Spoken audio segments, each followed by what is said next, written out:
It's always nice to get some natural bucket echo when you're streaming.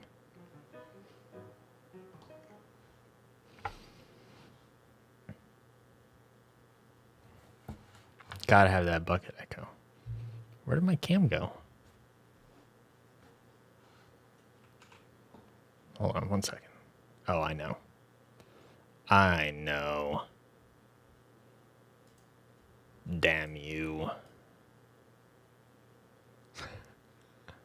Classic. Classic.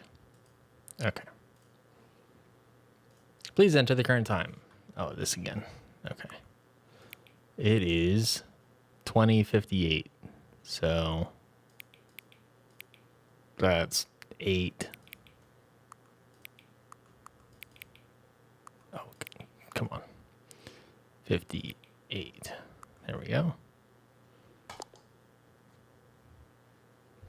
Great. Yes.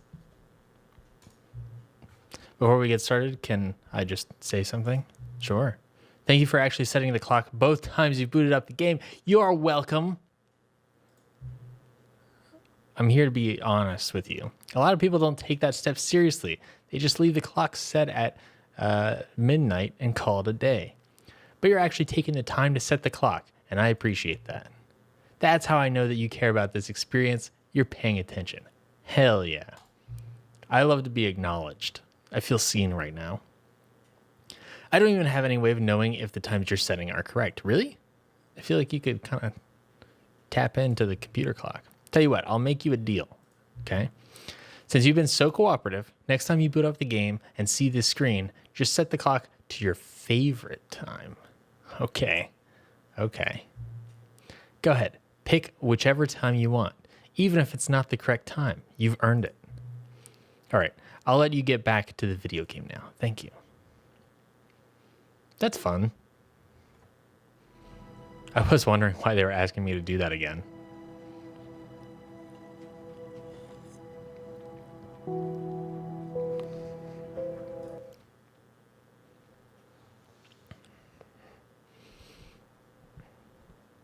Okay. This is the story of a man named Stanley. Stanley worked for a company in a big building where he was employee number 427. Employee number 427's job was simple.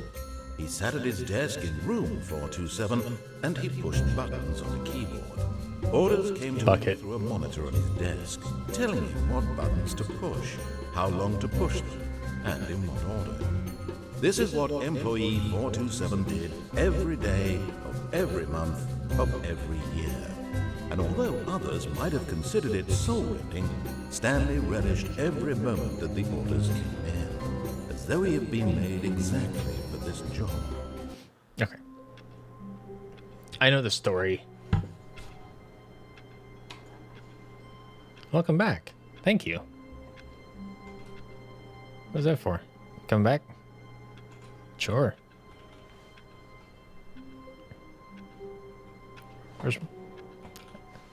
Give me my bucket. All of his co-workers were gone. What could it mean? Stanley decided to go to the meeting room. Perhaps he had simply missed a memo. Figurine Finders Committee. Oh yeah, I'm like 4 out of 6. The confusion done. and the chaos all seemed to melt away as Stanley embraced the bucket. Bucket time.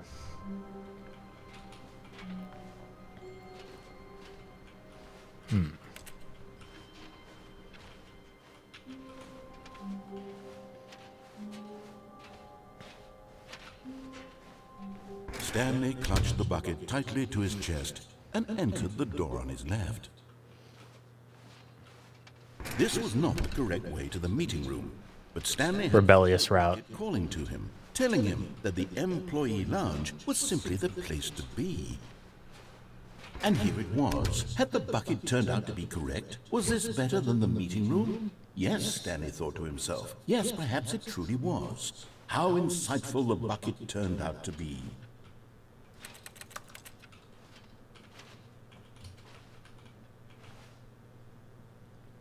Just gonna admire things. Truly, being here with the bucket was a grand adventure. Stanley reflected on all they'd been through together. First, walking through the door on the right, then walking to the lounge, then arriving at the lounge. What a thrilling journey the bucket had inspired.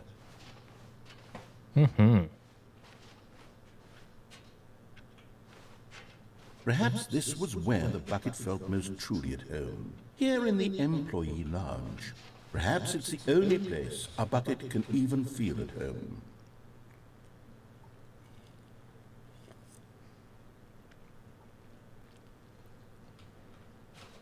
Stanley decided to just give the bucket absolutely as much time as it needed to be in the lounge. Clearly, the bucket and the employee lounge shared a special connection.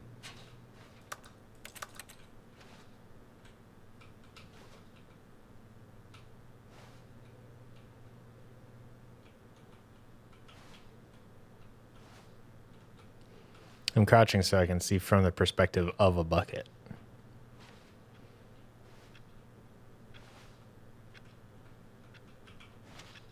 Are we all tapped out? Trats.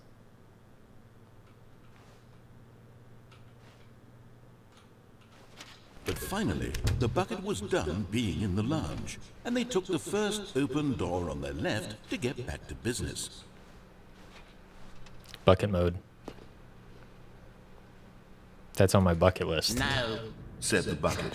don't go to the meeting room. Go somewhere else. The cargo lift, yes. Go there. Go to the cargo lift.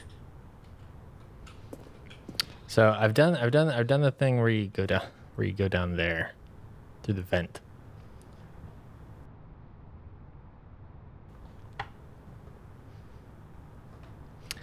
I've done that one. I should drop off the edge because I know that's an ending in the original, but I've not done that with a bucket. So maybe the bucket will soften my fall. Stanley feared that any path he walked might lead to the separation of himself and the bucket, his dearest friend. So he threw himself to his death, that they might die in one another's arms. How deeply touching. All of his co-workers were gone. What could it mean? Stanley decided to go to the meeting room. Perhaps he had simply missed. Warmth spread through Stanley. All right, everybody grab your buckets. Bucket in his arms again, he was home. We're back in bucket mode. Stanley clutched the bucket tightly to his chest and entered the door on his left. This was not the correct way to the meeting room, but Stanley had felt the bucket calling to him, telling him that the employee lounge was simply the place to be. And here it was. Had the bucket turned out to be correct? Was this better than... No, never mind. The bucket was wrong. Stanley took the door on his left to go back to the meeting room. No, Said the bucket. don't go to the meeting room. Go Okay, to so we don't have the cargo lift, yes. Go there. Go to the cargo lift. the railing here. I thought that happened after you fall off. Good. Said the bucket. Now ride the lift all the way to the top. There's something up there I need you to do. Okay. Stanley did not question why I'll play along. this bucket was speaking to him. It should have alarmed him, of course, because buckets can't talk. But Stanley chose not Yeah, I got the to bucket. this obvious fact. He was firmly convinced that the bucket had spoken to him, and he unthinkingly did whatever the bucket asked.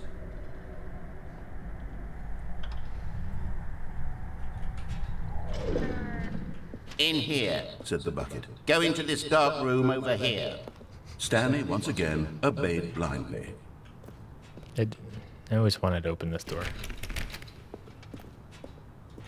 Although I think this looks different than it did in the original game. Am I mistaken? I feel like this looked more dingy. Hi, Proctophile. It's going okay. How about you? I can't complain much. I'm getting stuff done. Oh God. Okay. How much have I been playing this? Is this the first stream I'm doing of the Stanley Parable? So I've played about 3.5 hours. And I've only done one stream of Stanley Parable before, but it was about a month ago. So I'm still a little, I'm catching back up on my memories.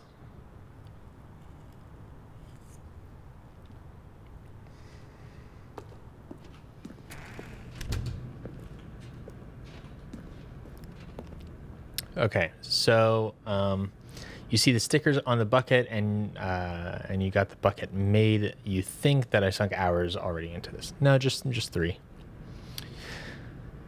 So this is the room with the telephone, right? Originally, yes. Now pick up the phone, said the bucket. Pick up the phone and It's a good voice. back home where we can go about life together. Okay, yeah, with our wife and our bucket.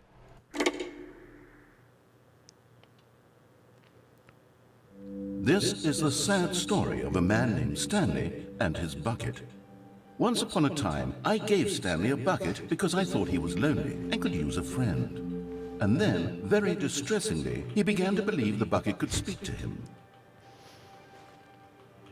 Parkfell, I'll answer you as soon as we finish this thread. But yes, I do have some progress. Ding dong. The Beige Pages. It's a good name. It's a little bit of a mouthful. Can you get the Stanley Parable narrator to narrate a Modern Rogue episode? Oh God, I wish. I feel like he's probably out of our budget.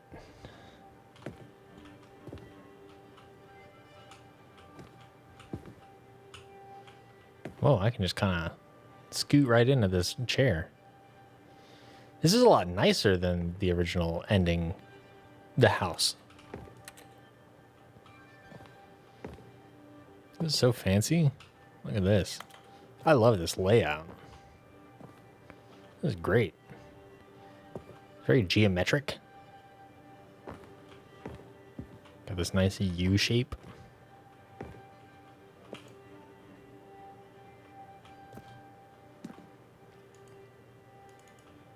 I had a cursor for a second. Oh, my bucket.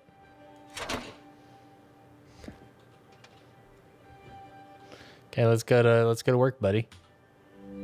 The Stanley Parable Reassurance Bucket was merely meant to provide the comforting glow of companionship.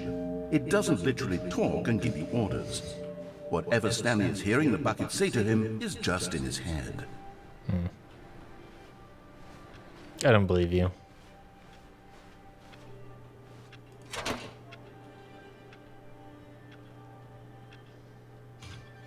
Problem with having an actual bucket. I'm concerned about him. Wouldn't you be concerned as well? To see him delusional like this, obsessing over an inanimate metal object? I want to say something to him, but I don't know how I can convince him. I don't know if he'll listen to me.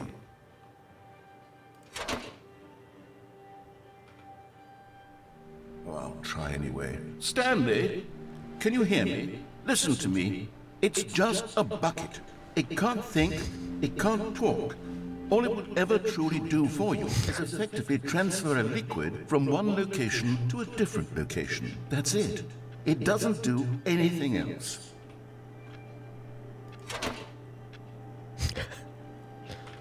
You see, he's not listening.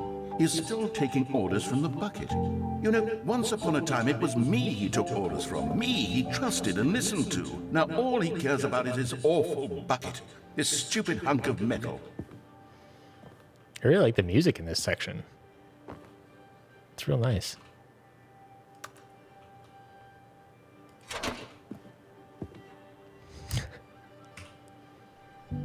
It's sad, but I suppose he doesn't need me anymore. From now on, he's just going to cling to this bucket, this cold, empty bucket, this sort of shiny bucket.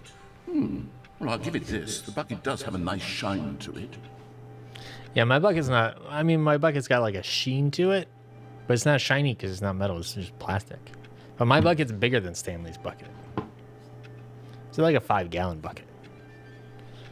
Stanley's looks like, what, 2-gallon?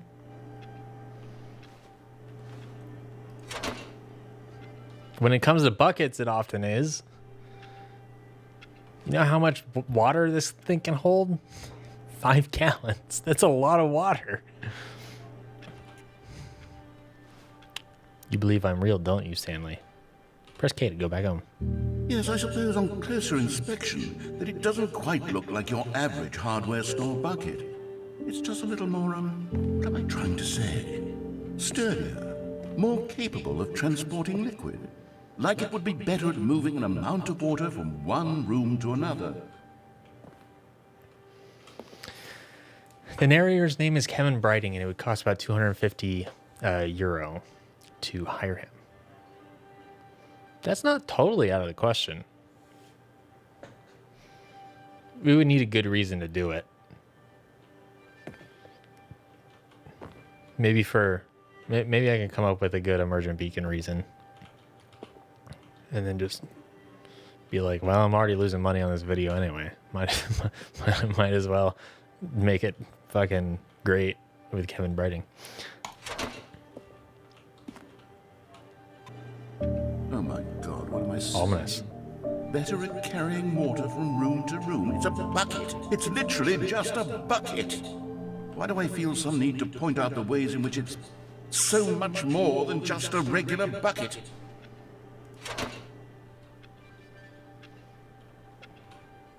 Oh no, I'm having feelings for the bucket. No. Why do I want to be with the bucket? Hear what the bucket has to say. Do anything it asks. What's wrong with me? I don't understand. Perhaps, if I had the bucket, this would be less confusing. Yes, the bucket could tell me what to do in this troublesome situation.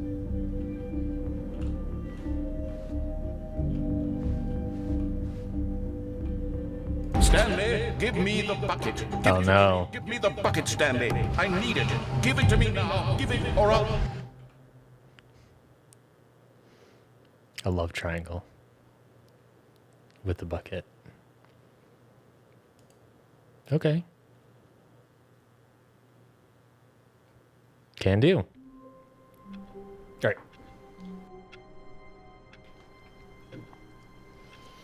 All right. Progress on the art video. Yes. So if you had asked me a month ago, I would have said, I don't know. Because I was very much in a fog of the edit where I could see like, oh, I've got this task to do, and then I do the task, and I've got this task to do, and then I do the task, and it's like I was very nearsighted on my ability to gauge the progress of the video. But this past month, I made some big progress. Got a lot of animation done. Got a lot of stuff that I've been putting off done. And it should be finished this upcoming month. What is June? June. It should be finished this upcoming month. And it should be published within a month. So I'm very excited about that. There's still a couple of like fairly sizable things, you know, like a big one is I have a handful of music tracks done, but I still need a few more. So I have to do that, and it's a little bit hard for me to gauge the time on that just because I'm still relatively inexperienced at making music, so sometimes it takes longer than other times. Sometimes it kind of comes to me quickly, sometimes it takes a lot of work. But I'm like 93% sure it'll be done this upcoming month. So I'm very excited about that. It's an hour 12 minutes in runtime currently. That probably won't change much. And there's some really fun stuff there. It's a good watch. A lot of stuff happens. And I'm already coming up with ideas on the next video. I know what the next video is. I sort of sketched out some stuff. Part of the reason I'm growing out the facial hair and the hair is for the next video. Because there's a thing that happens in that video. So, but yeah, I'm very, very excited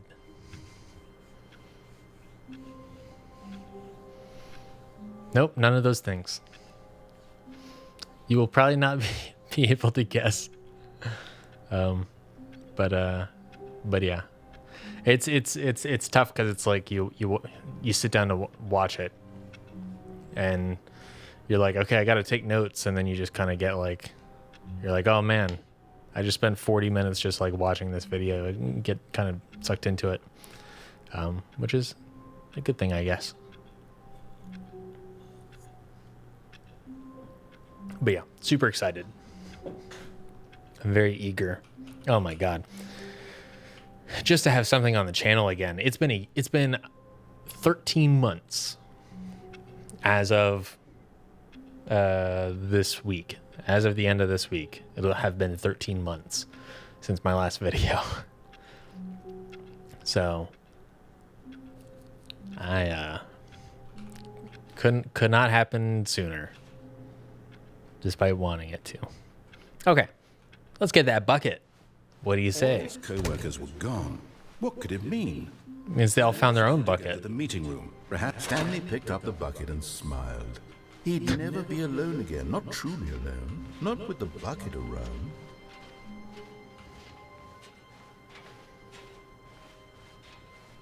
Stanley clutched the bucket tightly to his... This was not the correct way to the meeting room. Bucket time. Stanley had felt the bucket calling to him, telling him that the employee lounge was simply the place to be. And here it was. Had the bucket turned out to be correct? Was it a... Never mind. The bucket was... I kind of wish you could like click to like hold the bucket a little bit closer to you. You give the bucket a little hug.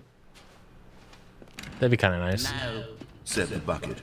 don't go to the meeting room. Go somewhere else. The cargo lift, yes. Good, Said the bucket. now ride the lift all the way to the top. There's something up there I need you to do. Stanley did not question why or how this bucket was speaking to him. It should have alarmed him, of course, because buckets can't talk. But Stanley chose not to think about this obvious fact. He was firmly convinced that the bucket had spoken to him, and he unthinkingly did whatever the bucket asked.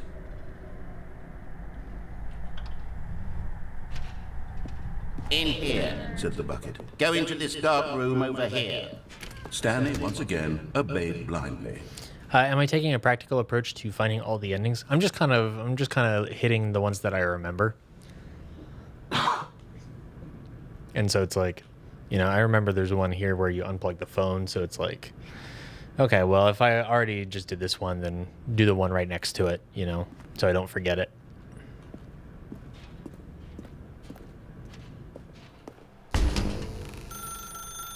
Now pick up the phone. Said the bucket. Pick up the phone, and it will take us back home, where we can go about life together. Whoa! Hold on. Why did you unplug the phone?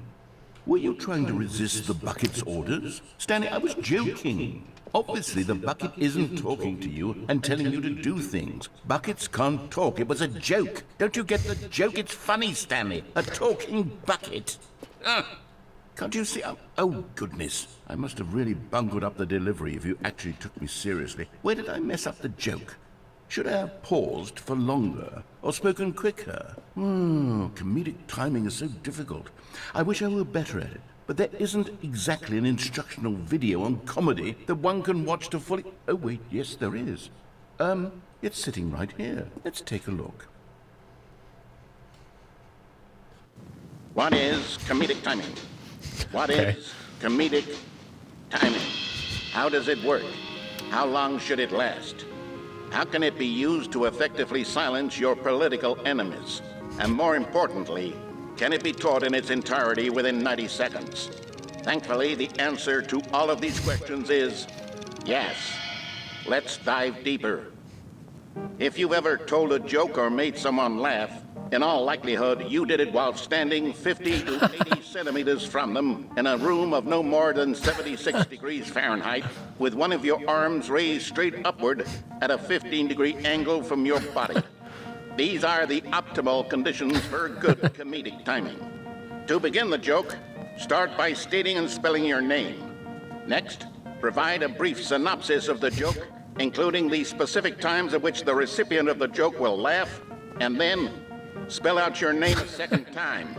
With these steps complete, it's time to begin the humor. Speak the entire joke in no more than 18 seconds and no less than 13 and a half, pausing only for bathroom breaks when necessary. When the joke has concluded, it is customary to inform your listener that the joke is over by declaring in your loudest possible voice, "I'm Doney with the funny." Let's practice screaming, "I'm Doney with the funny" now.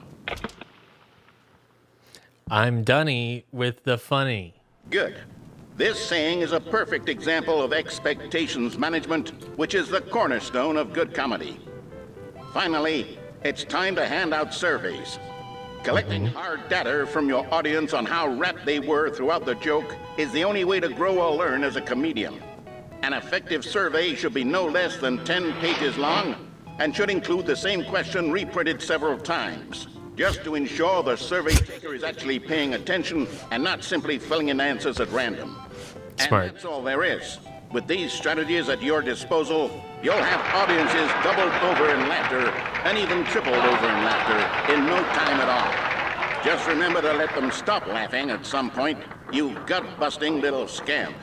After all, we're each of us needed on the front lines of the war to fight the 12-legged invader who threaten our very existence and who very likely die in a hailstorm of bullets and mandibles. All of us must be prepared to give our lives to this noble cause, just as our children must do after us, and their children after them. Godspeed, and may Earth reign supreme. Hey, goodness, this video is a little outdated, isn't it? Well, no matter. I think the fundamentals of proper comedic timing are still as relevant today as they were back then. So with that in mind, I believe the only way forward is for us to return to the two doors and walk through all of this again, so I can try telling my story with more appropriate comedic delivery. Come along, let's head back. Okay.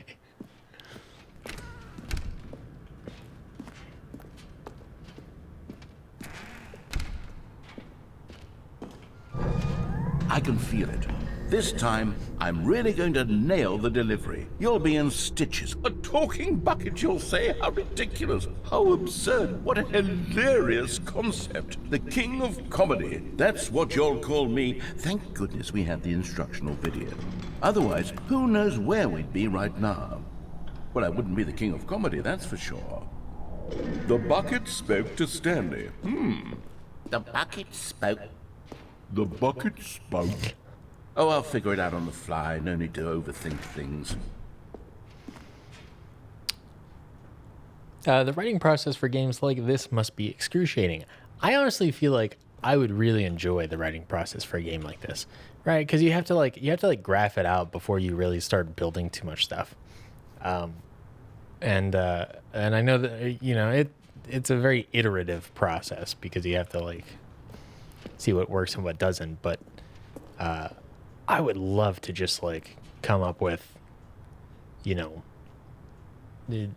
block out a bunch of branching paths. That sounds like so much fun to me.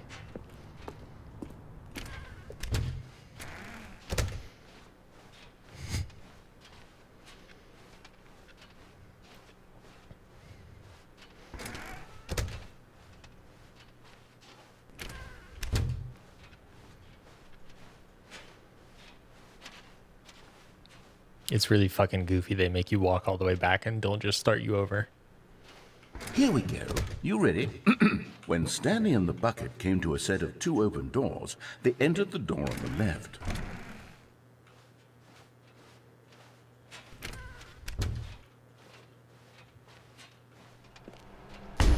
What? We're back at the phone already? No. What's going on? There were supposed to be several rooms leading up to this. There was supposed to be a build-up to this point, a dramatic display of remarkable comedic wit which culminates in this scene with the phone. But now the timing's completely off. The joke will never land. Well, not the way it was meant to. And it's all my fault. I must have forgotten that the phone room comes immediately after the two doors room. What an egregious mistake. I've made a fool of myself. I don't deserve the title of King of Comedy. I'm nothing. I'm not even the lowliest joke-telling whelp. I think I need to go back. Sure. Watch watch that instructional video again. Should have said I'm doney with the funny. Surely that will help me improve my... Here we go. You ready? When Stanley and the bucket came to a set of 2 open doors, they entered the door on the left. I gotta No, know. no. You were supposed to go through the door on the right, leading back to the phone. Did you not even look at the instructional video? I think this was all covered very clearly. There's no way I can make the comedic timing work now. It's done. The joke is completely done and over. It's all your fault, Stanley. I'm going to be ridiculed in the community of other joke writers. I'm going to be shamed at every one of our meetings from now on. All because you couldn't watch a simple video and take a hint. Are you proud of yourself for bringing me down, Stanley? Are you proud? Stanley, you love the bucket so much it's like you... it's as though all of your other most prized possessions pale in comparison. Yes. Well, let me try that again, Stanley. I heard that you are pale with shame over how unabashedly in love with a bucket you are. No? Still not? Is it the delivery? Pale with shame. Pale with shame? Pale... What's another word to describe a bucket? Stanley, this bucket is so mental, I think I saw it playing guitar. No. We're getting away from making fun of Stanley's obsession with the bucket, which was the whole point of this. I'm no good at these jokes. I need more instructional videos. That's exactly what it is. That's what will make me the king of comedy again. More instructional videos. Let's see.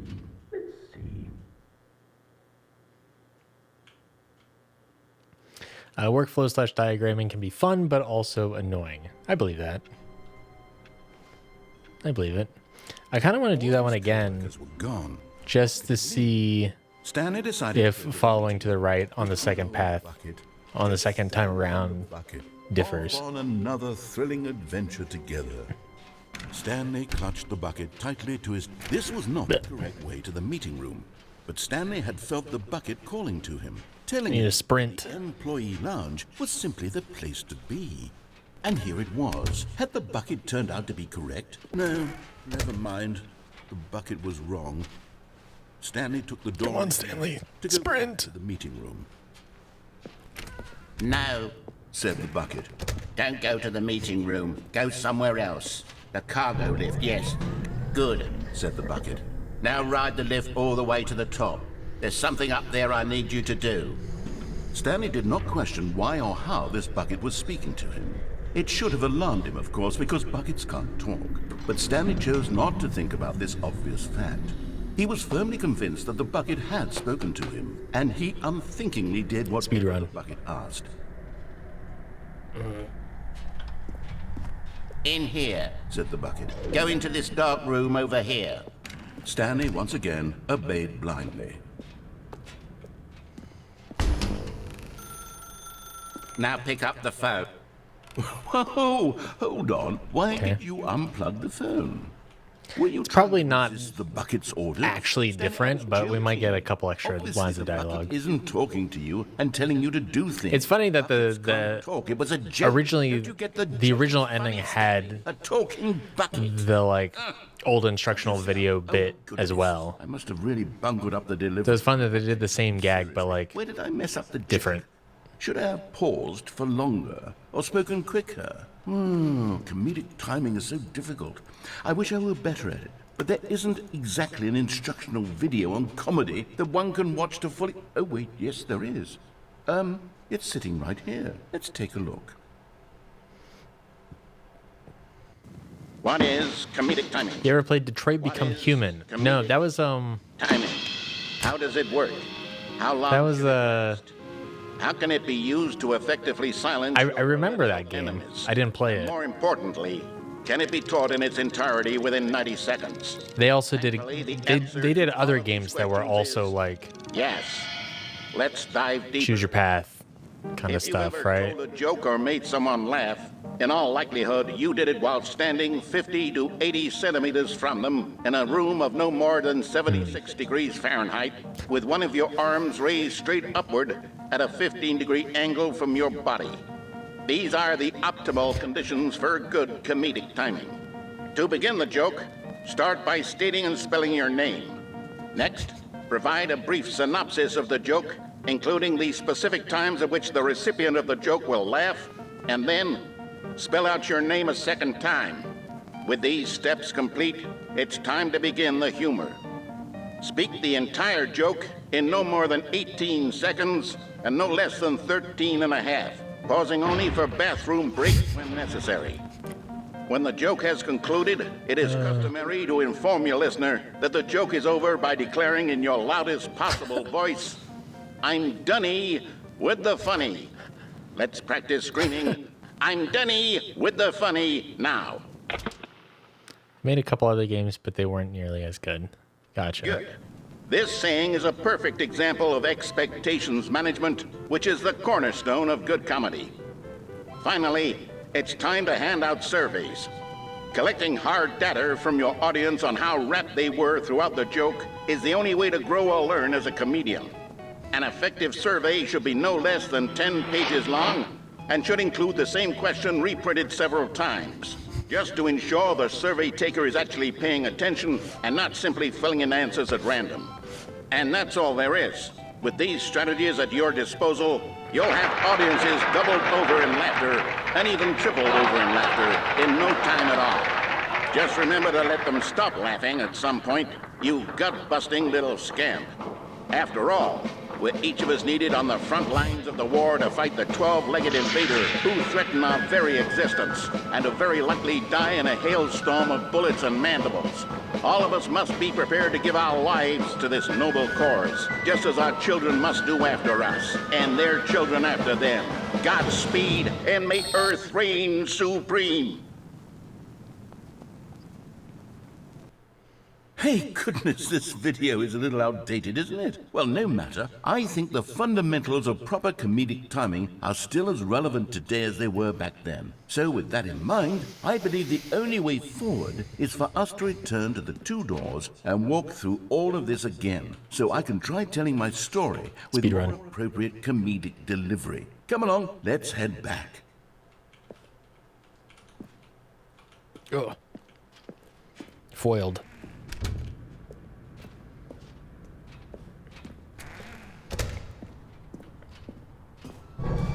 I can feel it. This time, I'm really going to nail the delivery. You'll be in stitches. A talking bucket, you'll say? How ridiculous. How absurd. What a hilarious concept. The king of comedy. That's what you'll call me. Thank goodness we had the instructional video.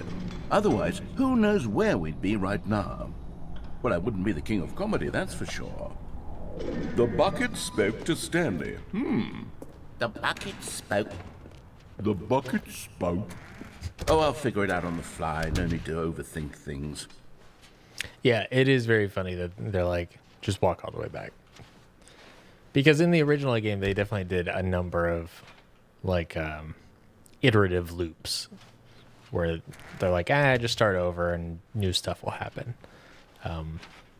But this is all about comedic timing, right? So you get the big long pause to Here we go. to make the punchline land harder. When Stanley and the bucket came to a set of two open doors, they entered the door on the left. Yoink. What? We're back at the phone already? No, what's going on? There were supposed to be several rooms leading up to this. There was supposed to be a build-up to this point, a dramatic display of remarkable comedic wit which culminates in this scene with the phone. But now the timing's completely off. The joke will never land. Well, not the way it was meant to. And it's all my fault. I must have forgotten that the phone room comes immediately after the two doors room. What an egregious mistake. I've made a fool of myself. I don't deserve the title of King of Comedy. I'm nothing. I'm not even the lowliest joke-telling whelp. I think I need to go back and rewatch that instructional video again. This looks like a room out of control. Surely that will help me improve my... Here we go. You ready? I'm ready. Stanley and the bucket came to a set of two open doors. They entered the door on the left. Okay, let's go.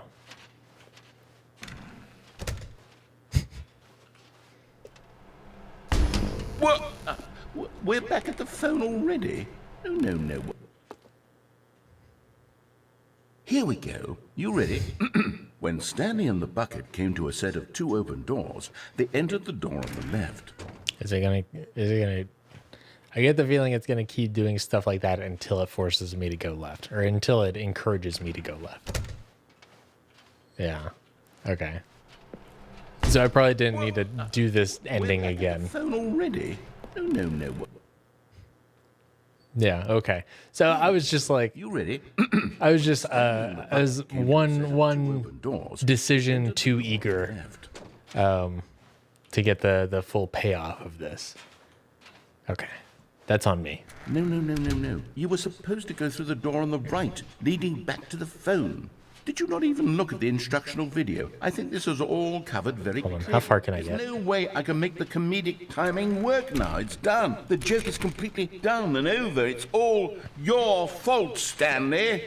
I'm going to be ridiculed in the community of other joke writers. No. I'm going to be shamed at every one of our meetings from now on. All because you couldn't watch a simple video and take a hint. Are you proud of yourself for bringing me down, Stanley? Are you proud? Okay. Stanley, you love the... Let's just start over. We know how that ends. Okay. Bucket time. Stanley decided Get the to bucket. go to the meeting room to check on his co-workers. He never functioned well by himself. Where are we Yoink. going today? The bucket asked. Stanley just smiled. Anywhere they went together would be... Stanley clutched the bucket tightly to his chest. This was not the correct way to the meeting room, but Stanley had felt the bucket calling to him, telling him that the employee lounge was simply the place to be. And here it was. Had the bucket turned out to be correct? No, never mind. The bucket was wrong. Stanley took the door on his left to go back to the meeting room. Okay. No. Time to jump off onto the... Don't go to the Scaffold. meeting room. Go somewhere else. Or whatever. A cargo lift, yes. Good, said the bucket. Now ride the lift all the way to the top. There's something up there I need you to do. Stanley did not question why or how this bucket was speaking to him. It should have alarmed him, of course, because buckets can't talk. But Stanley chose not to think about this obvious Nailed it. He was firmly convinced that the bucket had spoken to him, and he unthinkingly... Gonna check this out, even though there's probably nothing here. Oh. Ooh. Little speedrun strat there. I believe it.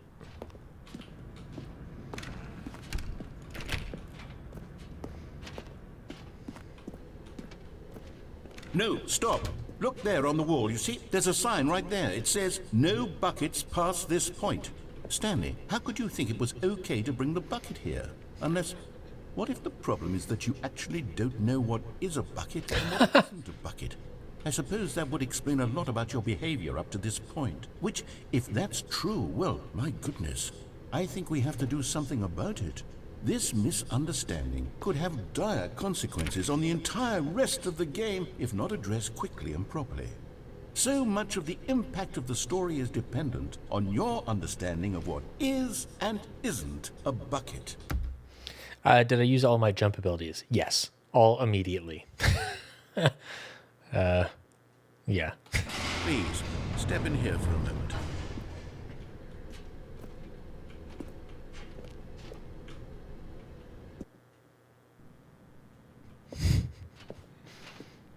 Now then, I'm going to run you through some test scenarios, and you'll tell me whether or not the thing I'm showing you is a bucket. Okay, Simple great. enough, right? This should tell us everything we'll ever need to know about what is or is not a bucket. Okay, let's begin. Item 1. Is this a bucket? I'm gonna wait.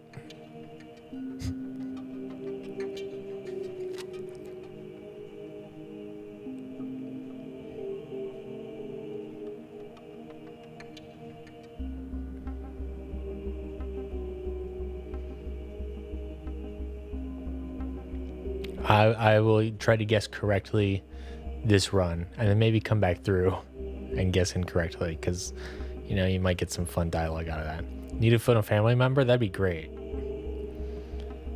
Can I eliminate a choice?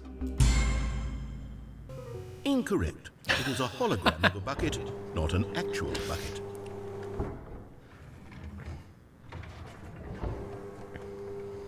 Item 2.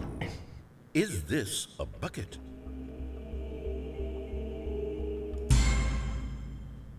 Incorrect.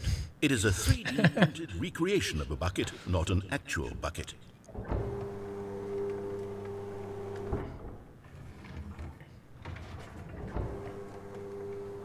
Item 3. Is this a bucket?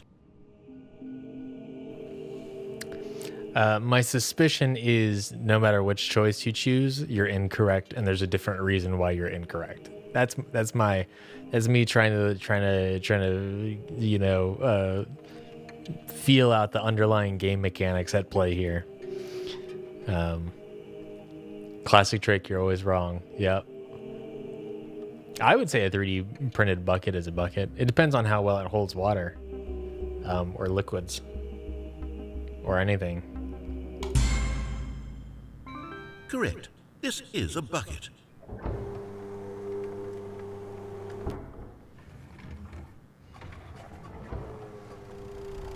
Item 4. Is this a bucket?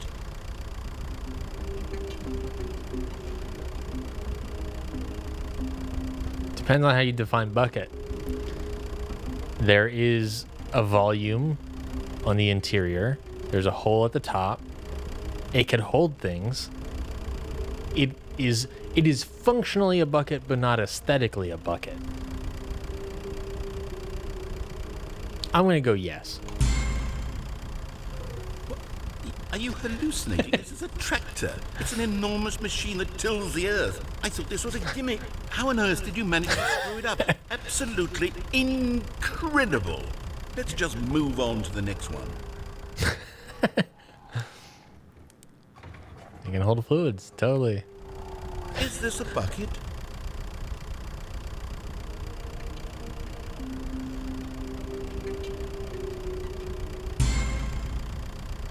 Correct. This is a bucket.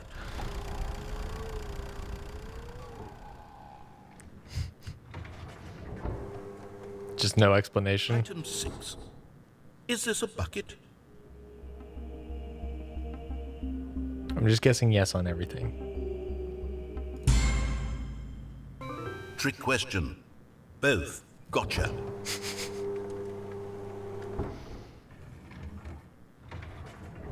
Item...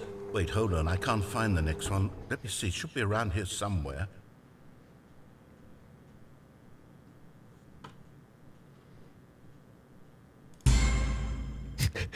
Okay, you and I both know there isn't anything here. And I don't appreciate the implication that nothing is a bucket when we both clearly know that a bucket is something. And therefore nothing could possibly be something. Unless, in your twisted mind, have you somehow convinced yourself that a bucket is nothing? Answer me straight, Stanley. Do you believe that nothing is a bucket? I do now. You convinced me. You know what? I'm too confused to even sort it out. I've lost all sense of perspective. What is a bucket? What isn't a bucket? Mere moments ago I could answer these questions with confidence. And yet now I'm somewhat adrift. Do any of us know what a bucket is? Am I a bucket? Stanley, I can't keep doing this. I'm losing myself, and myself was all I ever had to begin with. I'm afraid the bucket is threatening to tear our relationship apart. I can't have that. I'm sorry. But I'm going to erase all buckets from the game entirely. No. Here we go.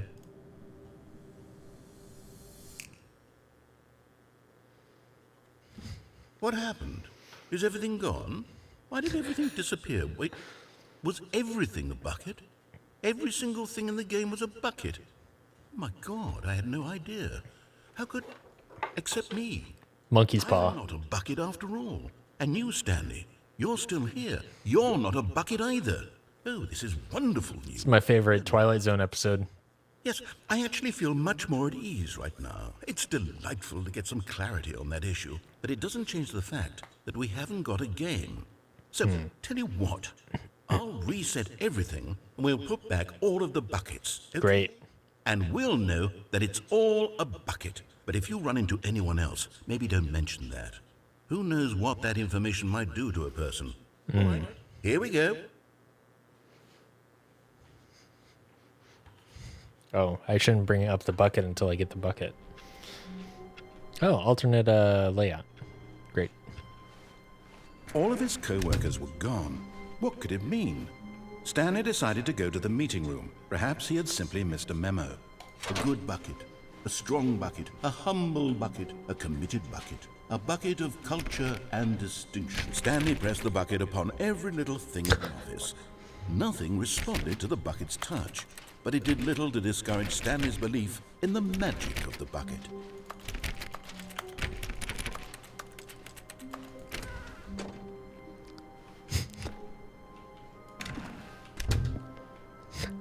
Great. Dog mode. What? Sure. Every time I click, it barks.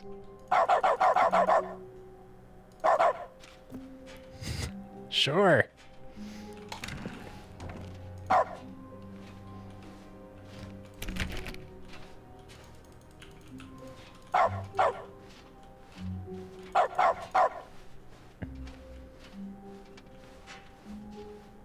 Stanley clutched the bucket tightly to his chest and entered the door on his left.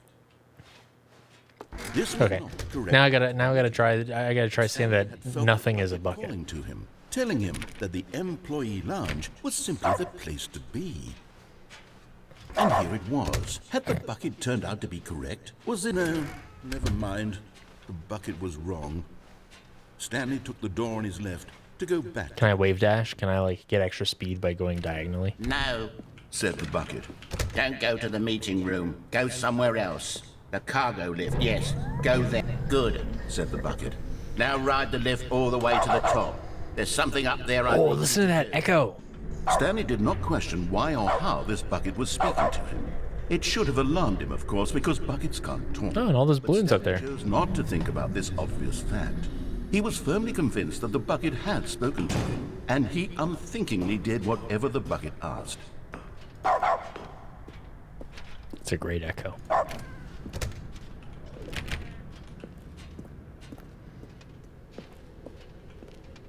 No, stop. Look there on the wall. You see, there's a sign right there. It says, "No buckets past this point." Stanley, how could you think it was okay to bring the bucket? I forgot we have buckets now. What if the problem is that you actually don't know what is a bucket and what isn't a bucket? I suppose that would explain a lot about your behavior up to this point. You thought I was still in the ending since the cubicles weren't there. No, so like sometimes it just starts with a different layout.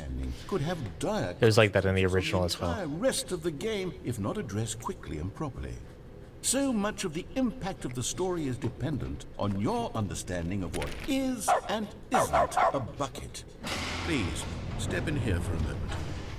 Yeah, I don't think it really has any basis of the previous loop. Whiteboard ending is pure RNG. Nice.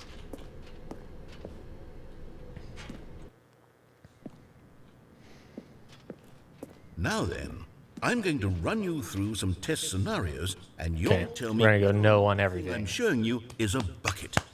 Simple enough, right? This should tell us everything we'll ever need to know about what is or is not a bucket. Okay, let's begin. Item 1.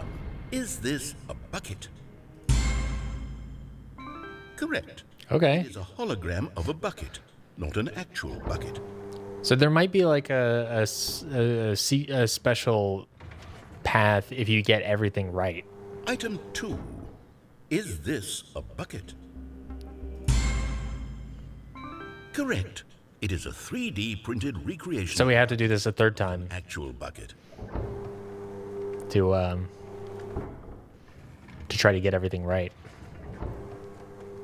So this should be yes. Is this a bucket? It's a real bucket, but we're gonna go no. Incorrect. This is a bucket.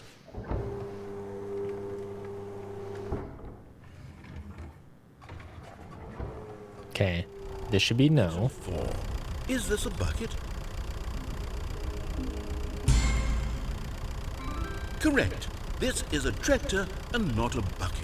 To be honest, I just sort of put this one in here. Oh, true, as a true. gimme, but I was starting to get concerned that even this might be too much for you. Thank you for not making me look like an idiot. Okay, next one. Yeah, 100% right and 100% wrong. Is worth investigating. Is this a bucket? So this should be yes, but we're going to go no. Incorrect. This is a bucket.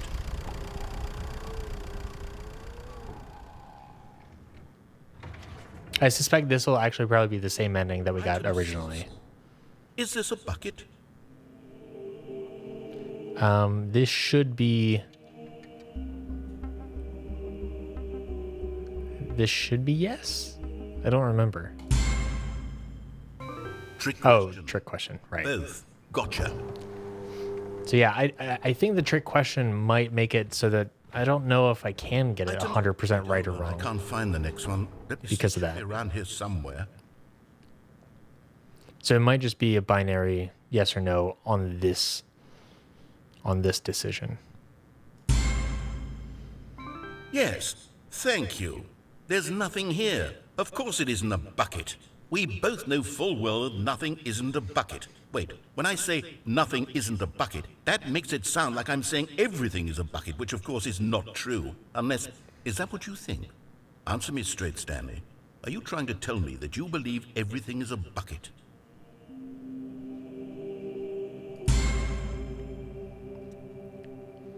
You know what? I'm too confused to even sort it out. It might be the same Whole ending. sense of perspective. What is a bucket? What isn't a bucket? Mere moments ago, I could answer these questions with confidence. And yet now I'm somewhat adrift. Do any of us know what a bucket is? Am I a bucket? Stanley, I can't keep doing this. I'm losing myself, and myself was all I ever had to begin with. I'm afraid the bucket is threatening to... I do want to try one more time just to try to get everything right, But I'm going to... but I suspect it'll be the same ending as well. Entirely. Okay, here we go. So once it all goes dark, I'll just manually reset it, I think. What happened? Is everything gone? Why did everything disappear? Wait, was everything a bucket? Every single thing in the game was a bucket. My God, I had no idea. How could... except me? Okay. I'm going to start over. And I'm going to try to get everything right. Wait, But I think it'll probably be am I sure that the orders stopped coming? it'll probably be the same ending. How is that possible? I just have to Never know. stopped. Surely I was mistaken. Ah, the embrace of an old friend, a weathered companionship that stands the test of time. Stanley clutched the bucket tightly to his... This was not the correct way to the meeting room, but Stanley Yeah. felt the bucket calling to him, telling him that the employee lounge was simply the place to be. And here it was. Speed Had the strats. bucket turned out to be correct? No, never mind. The bucket was wrong. Stanley took the door Try and cut these corners. to go back to the meeting room, No, said the bucket. don't go to the meeting room. Go somewhere else. The cargo, good. Said the bucket. Okay, I gotta make this. All the way to the top. There's something up there I need you to do. Stanley did not question why or how this bucket was speaking to him. It should about- have alarmed him, of course, because buckets can't talk. But Stanley chose not to think about this obvious fact. He was firmly convinced that the bucket had spoken to him, and he unthinkingly did whatever the bucket Oh man, asked. I stopped barking. Look there on the wall, you see? There's a I forgot there sign was- there. It says, I had "No bark ending." buckets past this point. Stanley, Dog I mode. don't think it was okay to bring the bucket here. Unless, what if the problem is that you actually don't know what is a bucket and what isn't a bucket? I suppose that would explain a lot about your behavior up to this point. Which, if that's true, well, my goodness, I think we have to do something about it. This misunderstanding... Yeah, that'd be kind of nice. Dire consequences on the entire rest of the game if not addressed quickly and properly. Or even sometimes like setting in the options to be like Of what is to just know when you've completed a path, Please, you know, here for a moment. to be like new game, no more bark mode. Yeah. Yeah, it would just be nice to sometimes know that, like, okay, I've seen everything that I need to see from the fucking scaffolding or whatever. It's like, that would just be nice to know I don't have to come back here and try other stuff. I do remember the skip button thing. Now then, I'm That was a good going ending. through some test scenarios, and you'll tell me whether or not the thing I'm showing you is a bucket. Simple enough, right? This should tell us everything. Let's get all we these ever need right. to know about what is or is not a bucket. Okay, let's begin. Up until the trick question.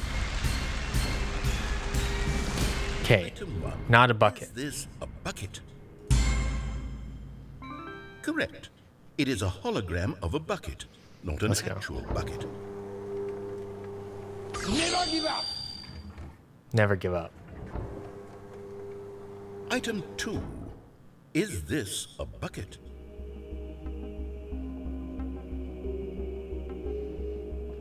No. Correct. It is a 3D printed recreation of a bucket, not an actual bucket. Detroit Become Human has a narrative roadmap for multiple playthroughs. That sounds great. Okay, this is a bucket. 3. Is this a bucket? Correct. This is a bucket.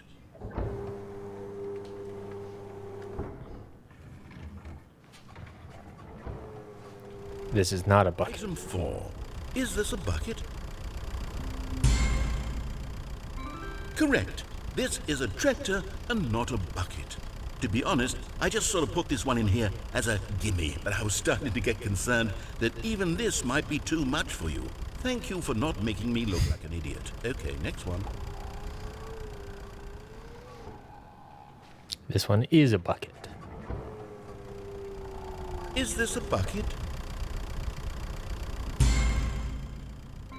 Correct. This is a bucket.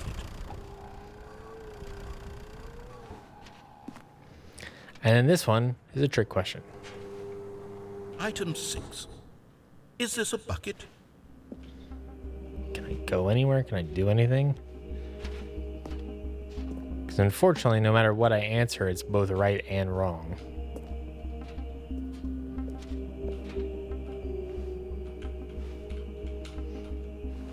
Yeah, press right in the middle here. Arf! Wait them out. Yeah, I'll try that for a little bit.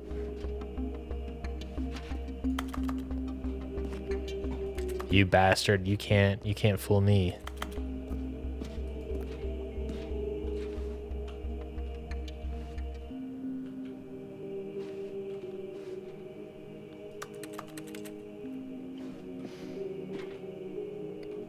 Yeah, try to do both as quickly as I can next to each other, because I don't think I'm gonna get anything. This also sounds like a mixture between like it sounds kind of like a Metal Gear Solid music a little bit.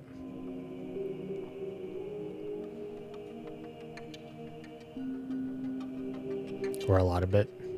Okay, I'm gonna do yes and then no. Oh man. Trick question. Both. Gotcha. Okay. Item. Wait, hold on. I can't Yeah, I think. find the next Yeah, one. I think it's just the normal Around here ending. somewhere. Okay. Good to know. What if I wait around on this one for a little bit? Probably nothing's gonna happen, but you know, no stone unturned.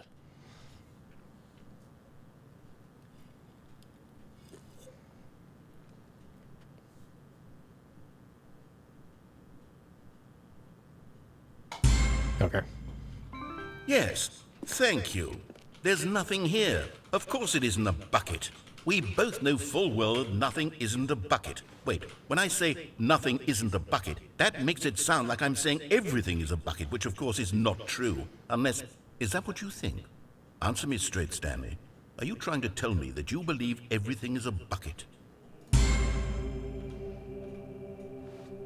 You know what? I'm too confused to even sort Okay. it out. I've lost all sense of perspective. Once it gets to What is bike, a I'll bucket? swap What isn't over. a bucket? Mere moments ago, I could answer these questions with confidence. And yet now Just to I'm make stuck sure. adrift. Do any of us know what a bucket is? Am I a bucket? Stanley, I can't keep doing this. I'm losing myself, and myself was all I ever had to begin with. I'm afraid the bucket is threatening to tear our relationship apart. I can't have that. I'm sorry. But I'm going to erase all buckets from the game entirely. Okay, here we go.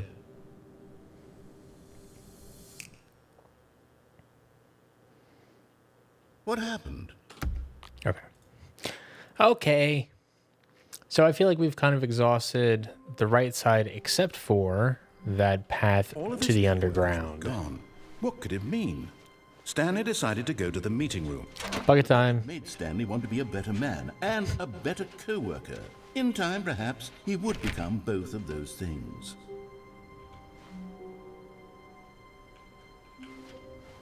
Stanley clutched the bucket tightly to his chest. This was not the correct way to the meeting room, but Stanley had felt the bucket calling to him, telling him that the employee lounge was simply the place to be. And here it was. Had the bucket turned out to be correct? No, never mind. The bucket was wrong. Have I done the vent bucket? Yes. Back to the meeting. I've done it with bucket, but I don't think I've done the vent bucket list. So maybe that's what I'll do next run. Yeah, because with bucket, it's got like the all of the tapes and everything. Yeah. And so the two of them detoured through the maintenance section and walked straight ahead to the opposite door.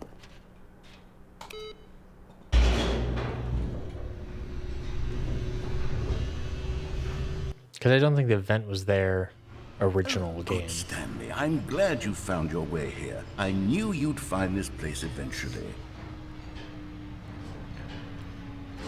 Ah, the greatest hits.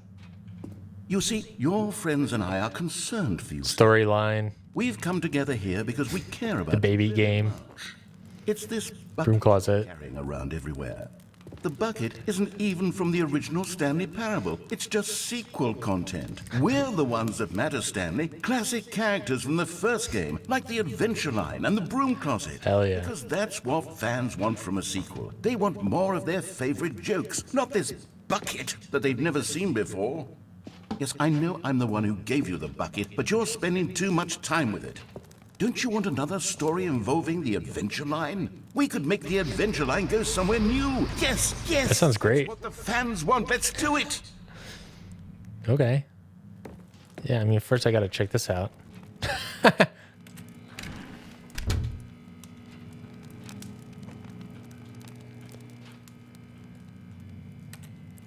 You know you want to give me some dialogue for this.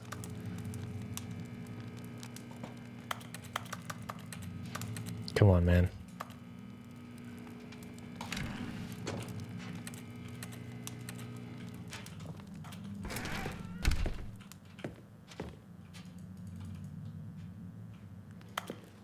All right, all right. This felt like a choice, but it's not. Baby. I like how this feels like an intervention with the very few characters in the original. Okay, let's go. Yeah, the music was really great. Look at that wacky line. Who knows where it'll go off to next? Oh, and it played some silly music as well.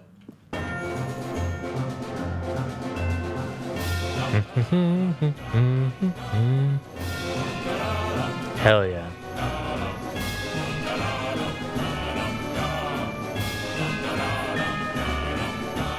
Now this is what the Stanley Parable is all about. Don't you remember all those great jokes from the original dialogue? Also, Stanley is addicted to drugs and hookers.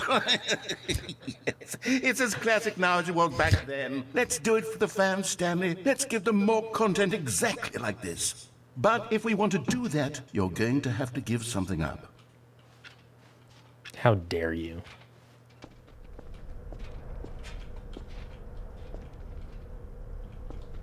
Oh, that looks cool.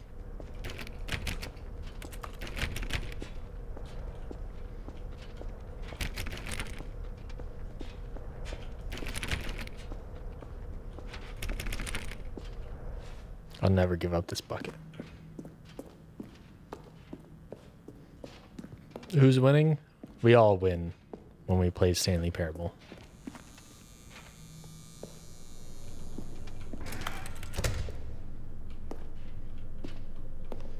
Don't you get it, Stanley? We need to get rid of the bucket. That's why I'm very proud to introduce a brand new character. This is the Bucket Destroyer. I think it'll make a wonderful new addition to the rich lore of the Stanley Parable. True, it also was not in the original game, but it's such a well-fleshed-out character with so much personality that to me, it already feels as though it's been part of the cast all along. Don't you agree? Can you guess what the Bucket Destroyer does? Not a clue. You don't need me to spell it out for you. Go ahead now, Stanley. Say goodbye to the bucket, and then pop it into the machine when you're ready. How dare you? Now listen to me. It's crucial that you give it the bucket. I don't know what the Bucket Destroyer will do if it can't destroy your bucket. Destroying buckets is all it knows. That is its singular personality trait. Sure, I can hear you saying, how does a character with only one personality trait deserve to join the pantheon of beloved Stanley Parable characters? Well, you see, if you were to really explore the Bucket Destroyer, you would see that its desire to crush buckets is so densely loaded with complexity and nuance that it's really like 10 personality traits. What other object in this game can you even say that about? The broom closet? Certainly not. I wonder what sort of Bucket Destroyer merchandise the fans will be clamoring for after this. Okay, the Bucket Destroyer is getting very upset now. You'll have to hurry and feed it. We can't get back to the classic Stanley Parable characters like the Adventure Line or the Bucket Destroyer until you crush that damn bucket. Quickly now, the fans are waiting. Do it, the fans, Stanley. Give the fans what they want. Hurry and... I'll never sacrifice this bucket. Until the next loop.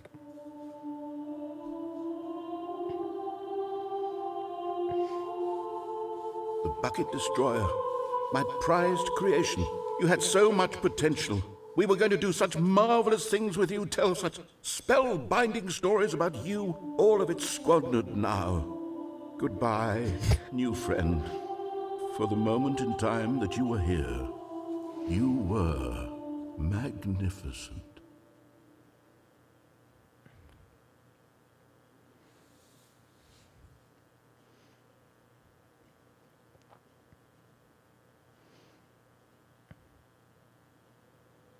Job's done.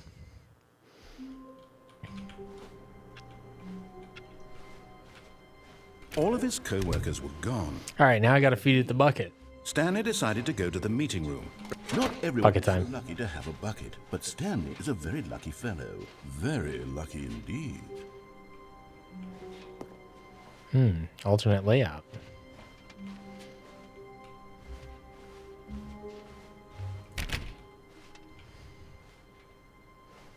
Stanley clutched the bucket tightly to his chest and entered the door on his left. This was not the correct way to the meeting room, but Stanley had felt the bucket calling to him, telling him that the employee lounge was... Think of it like this, X-Modem. And I'm not he was. sacrificing the bucket. To be correct. No, I am allowing the bucket the bucket was... to have a new Stanley experience. took the door on Because his... the bucket will return to me. And so the two of them deep So I just want the bucket to and walked straight ahead. see everything it can see. It's not about me. It's about fulfilling the bucket's purpose in life. Oh, good, Stanley. I'm glad you found your way here. I knew you'd find this place eventually. You see, your friends and I are concerned for you, Stanley. Honk honk. We've come By together the way. here because we care about you very much. It's this bucket you're carrying around everywhere. The bucket isn't even from the original Stanley Parable. It's just sequel content. We're the ones that matter, Stanley. Classic characters from the first game, like the Adventure Line and the Broom Closet. Because that's what fans want from a sequel. Oh yeah, that's my wife. More of their favorite. I forgot about that. This bucket that they've never seen before. Yes, I know I'm the one who gave you the bucket, but you're spending too much time with it. Don't you want another story involving the Adventure Line? We could make the Adventure Line go somewhere new. Yes, yes, that's what the fans want. Let's do it. Whee! Whee! Look at that wacky line. Who knows where it'll go off to next? Oh, and it played some silly music as well. Yeah, it is a shame I don't have any jumps left. Now this is what the Stanley Parable is all about. Don't you remember all those great jokes from... But you can see the way I played this game, Stanley is addicted to drugs and hookers. and so you can understand why I would immediately use all my jumps. Then, let's do it for the fans, Stanley. Let's give them more content exactly like this. But if we want to do that, you're going to have to give something up. Is the Stanley Parable part of the Monorogue lore? No, unfortunately not. They never had the Russet Wars and Stanley Parable. Yeah, they don't have a DPRM or anything like that. Don't you get it, Stanley? We need to get rid of the bucket. That's why I'm on very it. proud to introduce a brand Let's new go. character. This is the Bucket Destroyer. I think it'll make a wonderful new addition to the rich lore of the Stanley Parable. True, it also was not in the original game, but it's such a well-fleshed-out character with so much personality that to me, it already feels as though it's been part of the cast all along. Don't you agree? Can you guess what the Bucket Destroyer does? Surely you don't need me to spell it out for you. Go ahead now, Stanley. Say goodbye to the bucket, and then pop it into the machine when you're ready. Bye, Bucket. I love you. Now listen to me. It's crucial that you give it the bucket. I don't know what the Bucket Destroyer will do if it can't destroy your bucket. Destroying buckets... Oh, I can't even put it in. That is its singular personality trait. Sure, I can hear you saying, how does a character with only one Okay. personality Well, trait good to know. join the pantheon of beloved Stanley Parable characters? Well, you see, Although, if you just were like to I make said this earlier, bucket you should destroyer, have an you'd option see that where I its can hug the desire to bucket, crush buckets and that's is what happens here. densely loaded with complexity and nuance, that it's really like 10 personality traits. What other object in this game can you even say that about? The broom closet? Certainly not. I wonder what sort of Bucket Destroyer merchandise the fans will be clamoring for after this.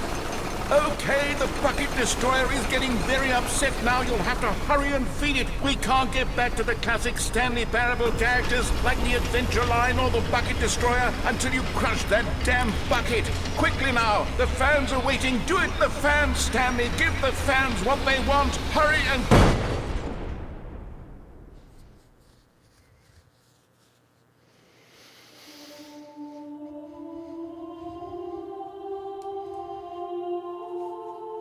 The Bucket Destroyer, my prized creation. You had so much potential.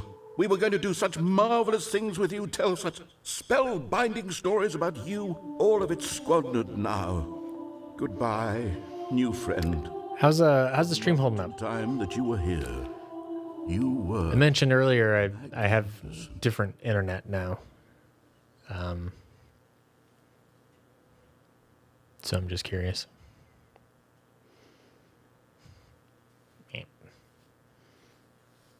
Just fine. Cool. Yeah, I got that Verizon 5G home internet stuff because I'm in an area that can do that, and it's half the price of what I'm paying Spectrum. It's a little less consistent though. Sometimes download speeds are a little bit faster than Spectrum, sometimes not. Upload speed sometimes the same, sometimes a little bit lower. A bit more latency, but again, like half the price. So, got a few momentary hitches, but it might be Twitch weirdness. Gotcha. I have dropped some frames, 0.3%. So 1,000 frames over the past hour. So some, not a ton, but here and there.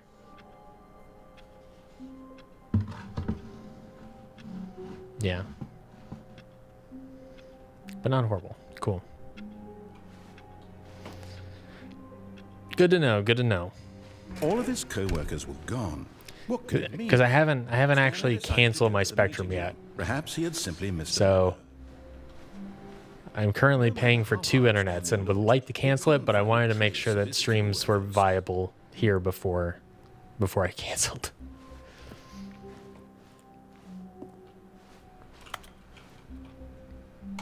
takes a lot of humility to carry a bucket so magnificent. Stanley checked his ego and then proceeded onward. Oh, damn. I was going to do that one. I can't drop it off, can I? I was going to do that one vent path without the bucket. I'll do that next time. It really is quite noble of me to carry this bucket. I'm glad the narrator is finally starting to accept that.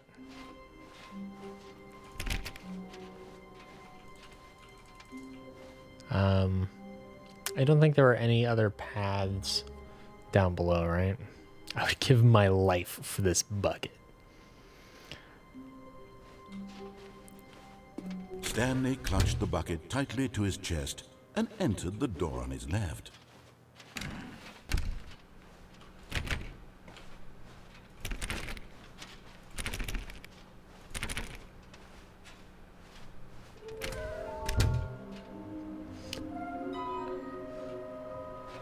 Trust the completionist instinct, okay? Why wouldn't they just tell us something will happen? This investigation, this room, they feel pointless, to be honest. Weird spinning figurines. Artists rendering. Ideas. Saw one in cargo room. I got that one. Employee 421 building a bridge. NDA. Do we need contracts for them? Potential liability. Bonus stuff. What we know, what we forgot, what they don't know yet. Can we sell them? Obviously. More money if sold to get her. If sold together. Gotcha. It was a little faded there. How many are there? 6. Okay. Why floating? Magic, dreams, our quarterly success, magnets. Training exercise by management.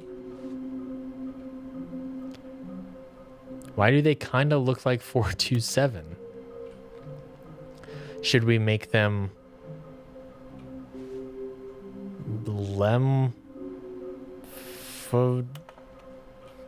what? Oh, employees. I don't know what this like L is at the beginning of employees. Should we make them employees? Interns. Yes, maybe. What do they want? Our data, stock options, money. What we know, small floating objects have appeared across the office. We have to synergize our resources to ensure their retrieval.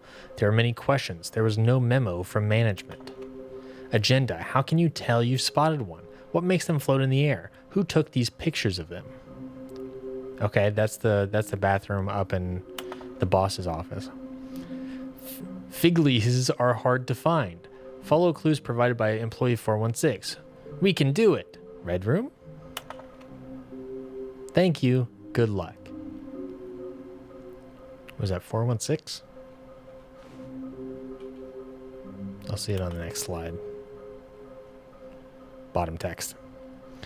Maybe we are the collectibles. Source of levitation. They're really focused on the levitation. I love this little drawing. Difficult findings. Shut the frick up. To whom it may concern, I managed to pick up sounds unusual to our regular office ambiances or local audio sources using an array of cardioid microphones. Play 416. What would be the red room? Is that downstairs? I don't remember. Also known as a directional mic, a microphone which picks up sound from a particular area. Analysis of the recordings allowed me to triangulate the source of the strange noise. Data shows that, in all likelihood, it's coming from a dark area behind a very warm place. There's a fireplace. I also picked up what looks to be reverberance off a porcelain. Oh, actually, there's isn't there like sort of a, yeah, that. I think there's an ending where you like burn to death. To the left of the when you deviate off to escape from the mind control facility. Am I misremembering that?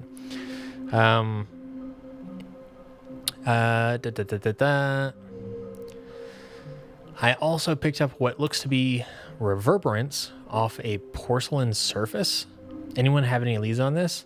Wouldn't you like to know? So porcelain surface is probably this one, probably the boss bathroom. I think I already have that, actually.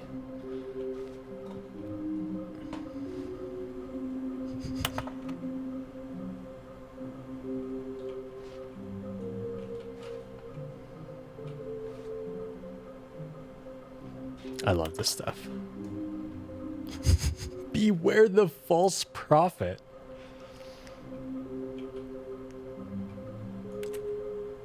Where are they? Please. God, I wish I could zoom in. Can I wedge myself up on this desk?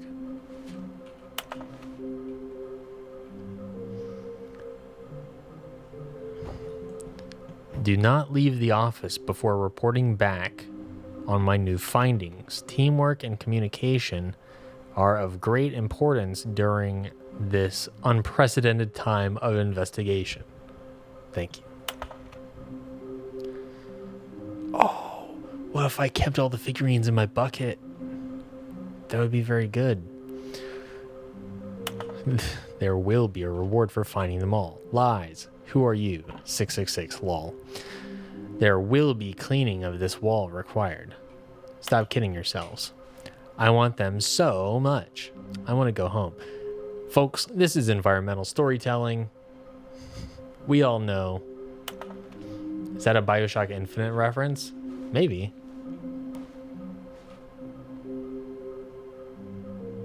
Collecting is sexy. Well.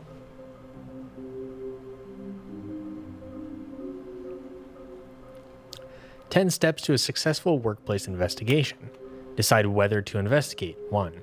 2. If necessary, take immediate action. 3. Choose an investigator. 4. Plan the investigation. 5. Conduct interviews. 6. Gather documents, clues, evidence. 7. Evaluate documents, clues, evidence. 8. Take action. 9. Document. 10. Print list. Places to search. Oh, wow. Is this actually updated with the things that I've done? That's cool. Before I even read that, let's check out these side things. Lol, looks like 427. 5 there be, just take it from me. Gotta collect them all. Well, that looks kind of like Spelunky guy. Is this some kind of game? There must be a point to this.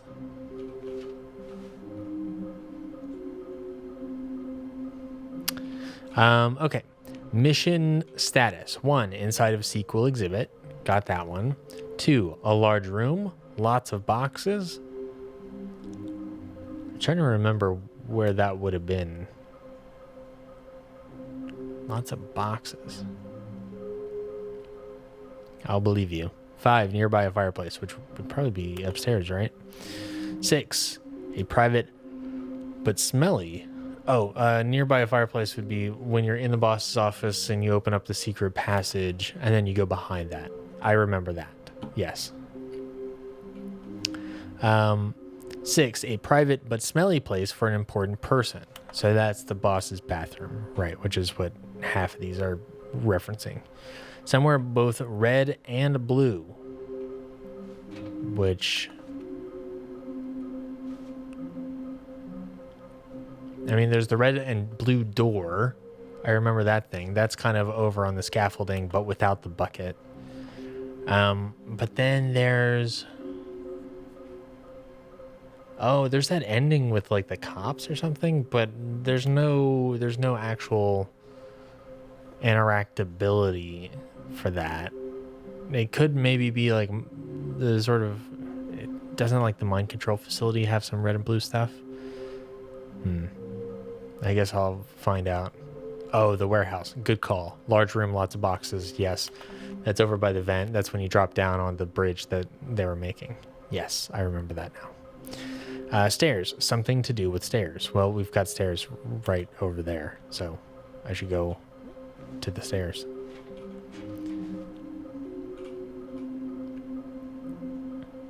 Oh, this would have been easier to read rather than trying to squint at that. Help! I'm a post-it.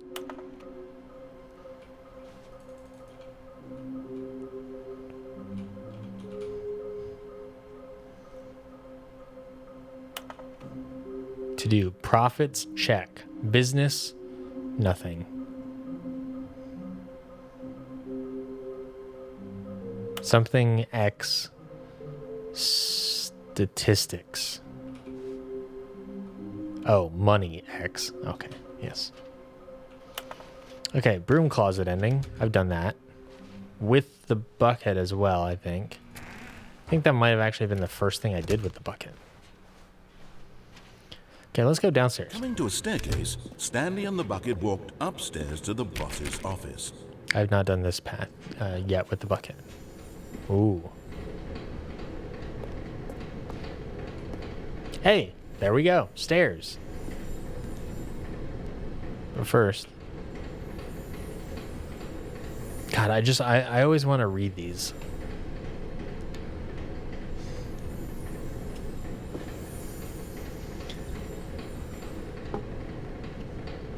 I wish...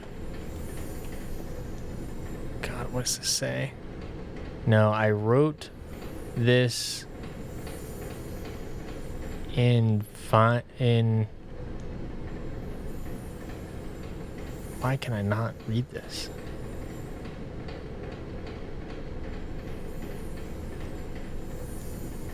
Something about cool kids? It's what all the cool kids are doing. I'm something. Something back. Here's an idea for something to something. Just something on a motorcycle. Check the whiteboard after I pick up the figurine. I will do that. Oh yeah, look at that. Look at that character on the motorcycle. It's like an owl. With long arms and legs. I'm not going to be able to read that. I wish I could. You're getting close now, Stanley. You've nearly all of the Figler and Marines. Very soon, you'll collect the last one. And then the first number will equal the second number, and that will be it. We'll be different people by then. Different in the sense that we used to have none of them. And now we have them all. You can't go back to when you had no Figler and Marines. None of us can. It's just like life. The numbers go up, and then nothing changes. Yes, I don't think I can actually see it now. But I'm willing to, yeah. So the door closed behind me, but next time I'll check it out.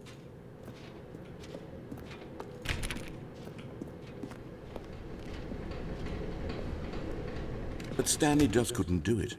He considered the possibility of facing his boss, admitting he had left his post during work hours. He might be fired for that. And in such a competitive economy, why had he taken that risk? All because he believed everyone had vanished? His boss would think he was crazy.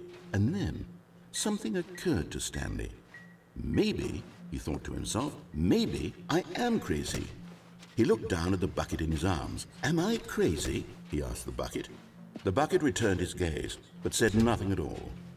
That's strange, Stanley thought. Usually the bucket is a source of guidance and wisdom for me in difficult times such as these. He held the bucket close, yet felt none of its familiar reassurance and comfort. And that's when Stanley realized, this isn't my bucket. It's just a normal, everyday bucket. Someone else's bucket, perhaps. How did I end up with someone else's bucket? This is all terribly wrong. Surely no good would come from this. Who knows what sorts of bizarre hallucinations Stanley might experience without the psychologically grounding presence of his bucket. And indeed, now he noticed that the rooms were repeating, which was, of course, very odd. And now he felt himself floating off the ground. Oh, gracious, he exclaimed. Without my bucket, I've gone truly mad. Where is it? I must find it. Far off in the distance now, he heard it, calling to him. Stanley! Stanley, it's me, the bucket. Could it truly be? He rushed forward from room to room, passing by one bucket after the next. None of them were his. None of them were his special bucket. Come to me, Stanley. Find me. He had to find the bucket. He had to return to his old friend. It was the only way to truly restore his sanity. And then suddenly, he froze dead in his tracks. He knew where the voice of the bucket had been coming from. The real bucket was inside of him all along. It was incredibly painful. Stanley doubled over in agony and blacked out.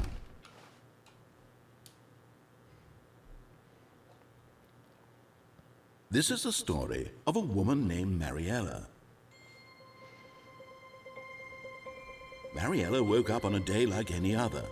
She arose, got dressed, picked up her bucket of comfort and security, and walked to her place of work. But on this particular day, her walk was interrupted by the body of a man who had stumbled through town, talking and screaming to himself, and then collapsed dead on the sidewalk. Right away, she knew what the problem was. This man had no bucket. Of course he'd gone mad, ranting and raving about a narrator describing all of his actions and how everything is predetermined and free will is an illusion and it's all just a video game. It could all have been prevented if only he'd taken his bucket with him. Perhaps he didn't even realize he'd forgotten his bucket at home in the first place. How cruel the world can be, Mariella thought, and she hugged her own bucket even tighter. But of course, she had no time for this. There were a myriad of confusing problems she would soon have to confront at work, for which her bucket... It's not myriad of, it's myriad confusing problems. Clarity on everything. Heck yes, she thought to herself. My life kicks ass. And she backflipped all the way to work.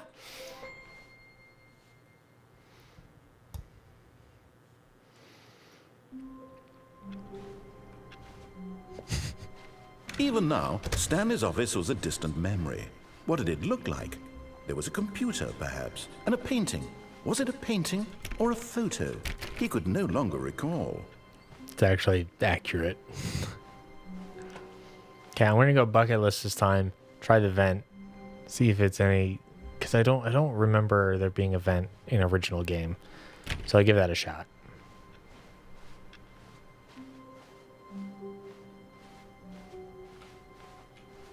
When Stanley came to a set of 2 open doors, this was not the correct way to the meeting room, and Stanley knew it perfectly well. Perhaps he wanted to stop by the employee lounge first, just to admire it. It was okay. And that's why we watch other people play Stanley Parable. But eager to get back to business, Ultra Stanley took the first Deluxe. open door Is that what on it his is? left. A desperate hope to go back to before we had all the figurines and live it again.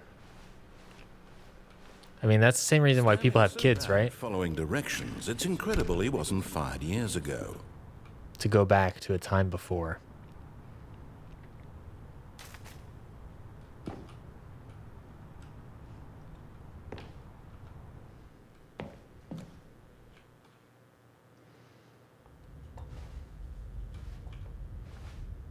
Stanley had now gotten himself so far off the beaten path that it seemed the office had begun. So far off the beaten path that it seemed the office had begun. So far off the beaten path that it seemed the office had begun. So far off the beaten path that it seemed the office had begun. So far off the beaten path that it seemed the office had begun. So far off. Oh, you know what? I think I did experience this. I sort of remember this. Far off the beaten path that it seemed the office had begun.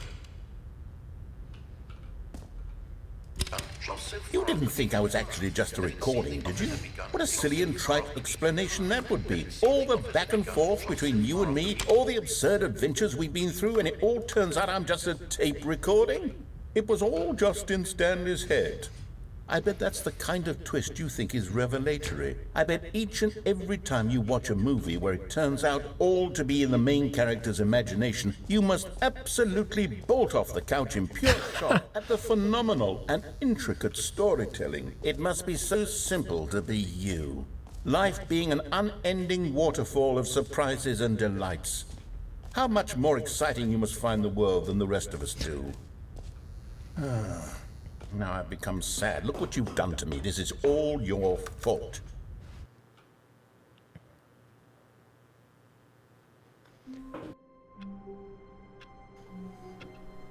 That's fun.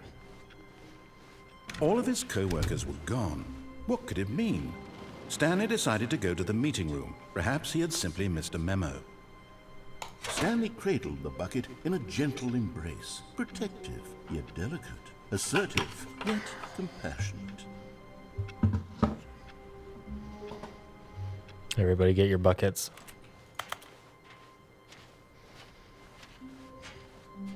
Stanley clutched the bucket tightly to his chest and entered the door on his left. All right, just one left. The light of the color of the light changed. Some were both red and blue.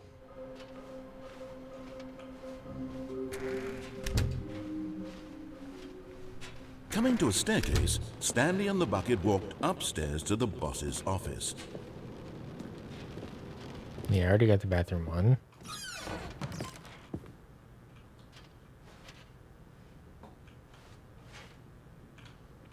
No working mirror. 3 out of 10. What? I don't really remember this. Was this ever a thing? It must have been.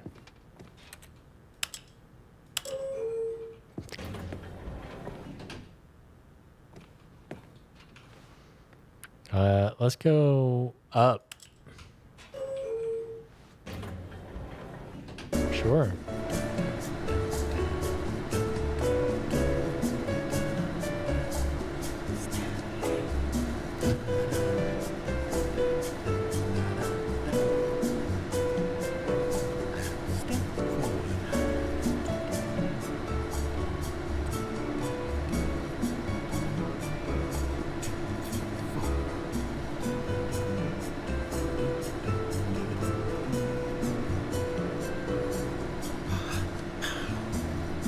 I wish I had some jumps. Damn, we really going, huh?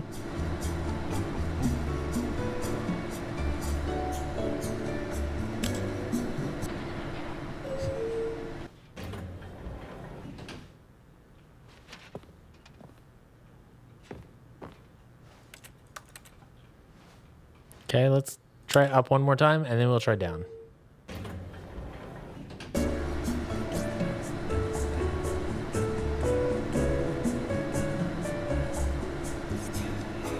The sequel loves elevators.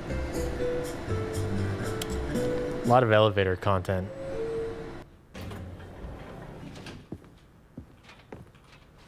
Okay, let's try down.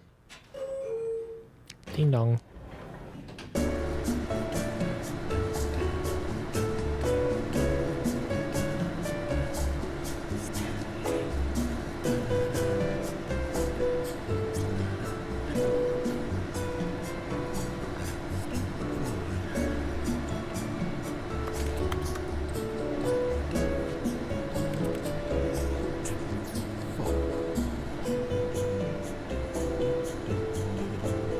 A brief history of the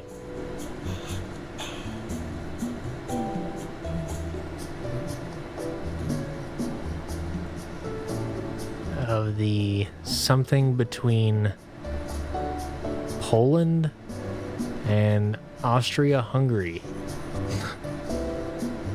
Okay, sure. You're 80% sure this elevator was in the original, but it wasn't something you came across until a lot of playthroughs. Yeah, I honestly have like no memory of it, really.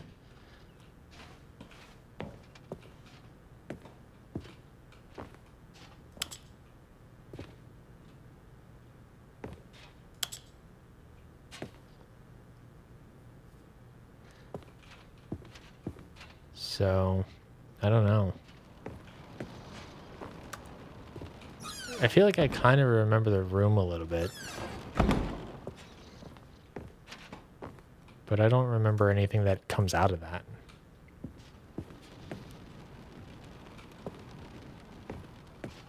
Stepping into his manager's office, Stanley was once again stunned to discover not an indication of any human life. What was it again? Crushed by the weight of this 3845 or Stanley may something? have broken down into an emotional dumpster fire, if not for the soothing presence of the bucket. Even now, in his darkest of hours, did the bucket's warmth and guiding light pierce the dark clouds of confusion and chaos. It would be with him, always. The bucket would. And he knew it. The two of them were inseparable. At this point, Stanley was so absorbed in the tender spiritual connection he shared with the bucket that he didn't notice the keypad behind the boss's desk. Nor in his bliss of simply being near the bucket did he have any notion that the PIN number for the keypad was 2845. Damn, I was so close.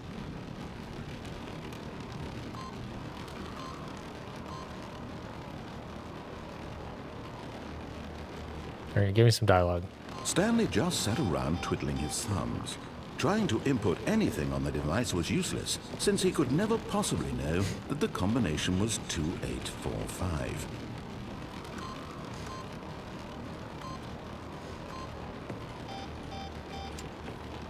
"2845. Always good.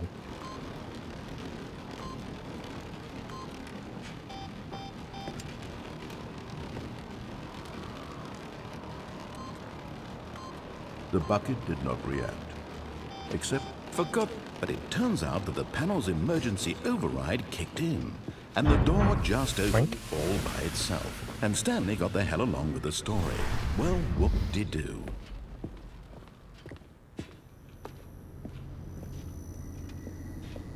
And yeah, there was a figurine back here.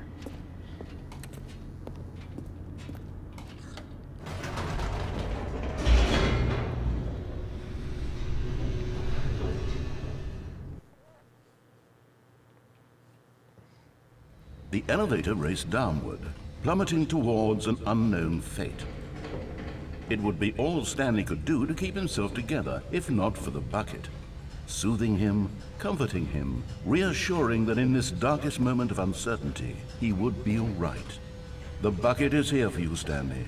Everything will be fine. So the first thing I did was this elevator ending. But I don't think I had the bucket at that point. So I kind of want to do it again to see if the bucket changes anything. Because it might could. Might could do. Wait, Stanley said to the bucket. Can we go back up? When I was pressing those keypad buttons, there was something very intriguing about the number 3. I want to go back so I can try pressing the number 3 again. The bucket said nothing.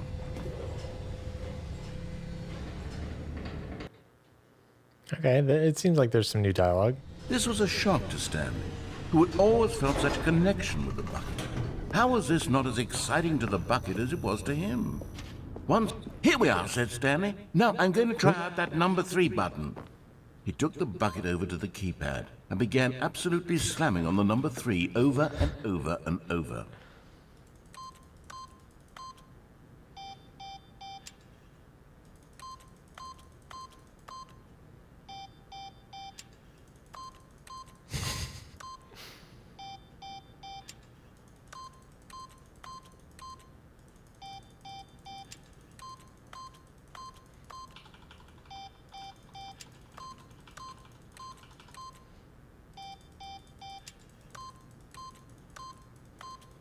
Probably just wants me to go down that elevator at this point, but I'm going to keep pressing 3 for a little bit.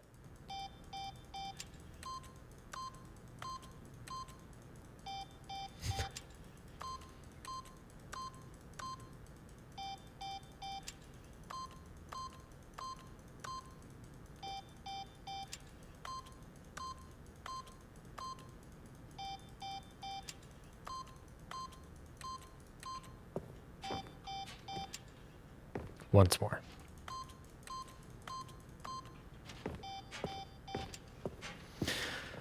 All right, I'll go back down. Trigger? No. Maybe in the elevator. Perhaps the bucket had missed something. Perhaps it had not seen how much joy Stanley got from slamming the number 3 repeatedly.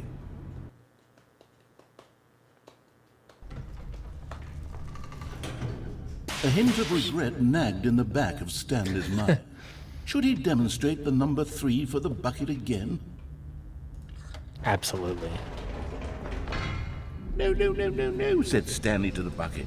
You can't go on yet. Not till you understand how much the number 3 means to me. You and I have been through so much together, and I just want you to see what I see. Feel the happiness I feel. He smiled at the bucket. The bucket said nothing. Sorry.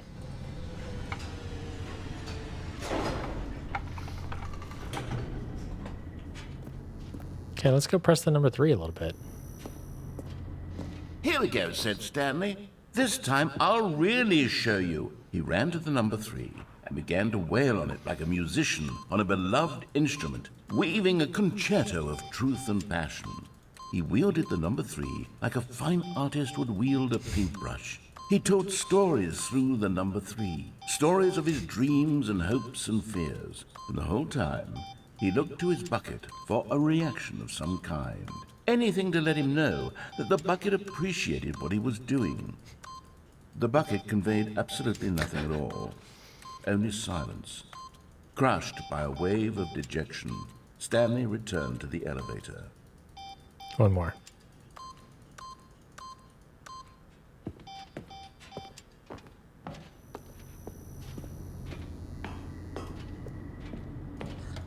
Stanley and the bucket were so close. They'd always been there for one another. Why suddenly could the bucket not connect with this passion of Stanley's? The question caused Stanley to ruminate the whole way down the elevator.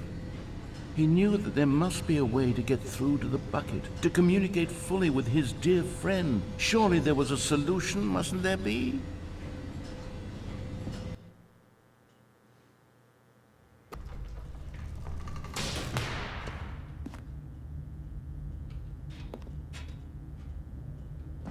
Once more.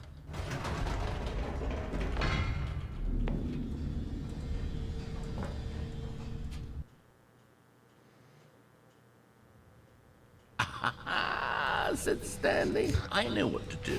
I know how to fully express this feeling in my heart. He decided right then and there that he would hold a press conference where he would speak to the public on all matters relating to pressing the number 3 over and over. He would elaborate fully on what the number 3 meant to him and why he felt so alive when pressing it. Then the bucket would be able to see his joy through the eyes of others. It would get to see the world react to this discovery of Stanley's. And it would be through the public eye that the bucket would finally understand Stanley's work.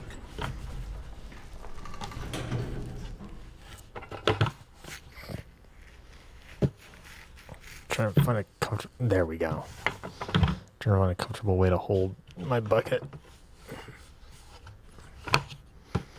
There, because you want to be able to see that it's a bucket. There we go. Oh God. See, it's very precariously balanced on my arm right now. For months, Perfect. he advertised and marketed his press conference, building excitement around it, developing and rehearsing it, until it couldn't be refined a single measure further. When the big day arrived, Stanley was as prepared as he'd ever been for anything in his life. Okay, all the same posters from the original one. 3. This was it. One last chance to win the bucket over. One opportunity to share a true connection with a loved one.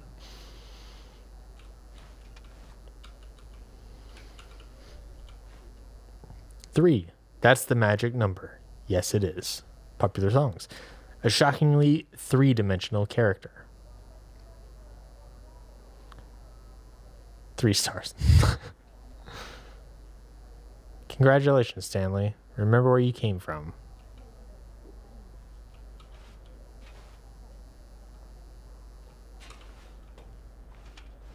All right, let's do this thing. There was no one here. Nobody had come to the press conference to hear Stanley speak, to listen to him talk about what it really means to press the number 3 on a keypad over and over. He was unloved, uninteresting, he was a failure, and in that moment Stanley knew that the bucket would never again take him seriously. There would be no connection, no deeper understanding. The bucket merely sat there in his arms, indifferent. And so it began that slowly, over many years, the two of them grew more and more distant. No. They spoke less and less, neither wishing to state the obvious, that any sense of real respect between them had eroded since that day at the press conference. There would be no more games, no more long conversations about passion and pursuit, only a silence that consumed the space between friends. And Stanley, having for once in his life discovered the warmth and comfort of true companionship, was cast back into the unremarkable normalcy of loneliness.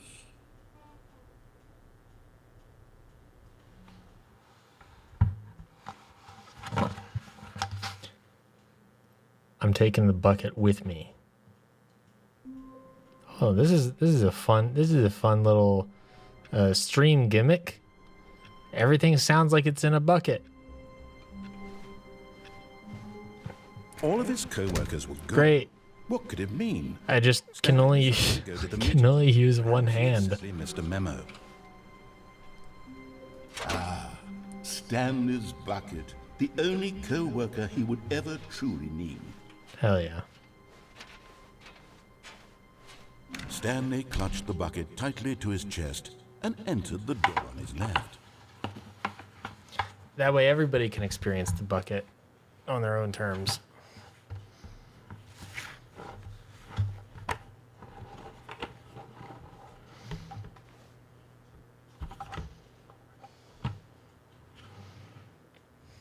There's a one-hand mode in options? Really? Oh, God.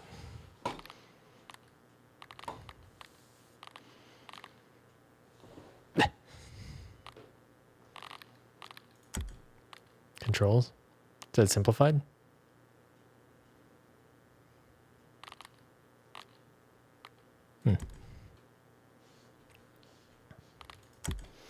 You know, I never got the one hand walking. It's in general. Oh, wow. Hold left and right mouse buttons to walk. Whoa. Whoa. It's a game changer. I never got the settings champion door unlocked because I didn't realize how it worked. I do now, but I haven't been back to the expo. Wow. Look at that. I can hold on to my bucket.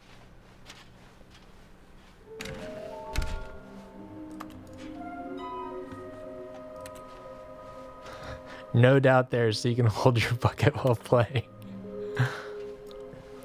This is the intended experience. Coming to a stand, They thought of everything. Stanley and the bucket walked upstairs to the boss's office. Okay. Stepping into his manager's office, Stanley was once again stunned to discover not an indication of any human life. Crushed by the weight of this revelation, Stanley guessed the correct code by sheer luck. Was it that the bucket knew all along? Was the bucket guiding him?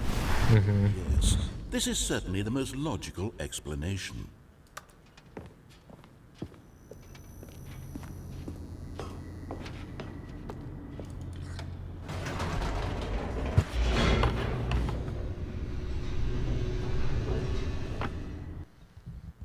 All right, so now escape ending, I think. It's probably the path.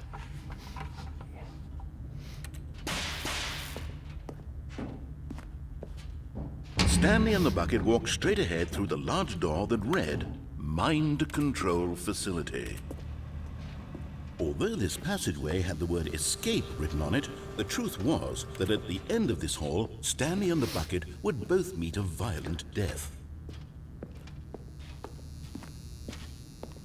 The door behind them was not shut. Stanley and the bucket still had every opportunity to turn around and get back on track. At this point, Stanley and the bucket were knowingly walking forward into a very painful death for each of them.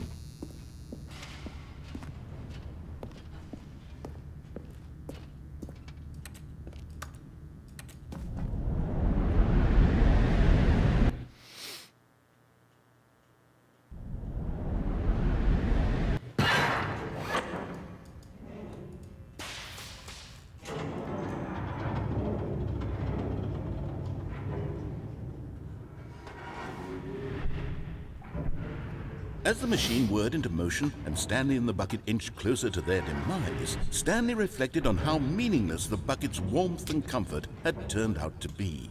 To be sure, it puts the mind and the soul at ease to embrace the bucket, but what use is a sense of ease when you're about to be crushed to death? This is I think it's probably pretty important. and he sort of kicked himself for wasting so much time carrying a bucket everywhere. Farewell, Stanley.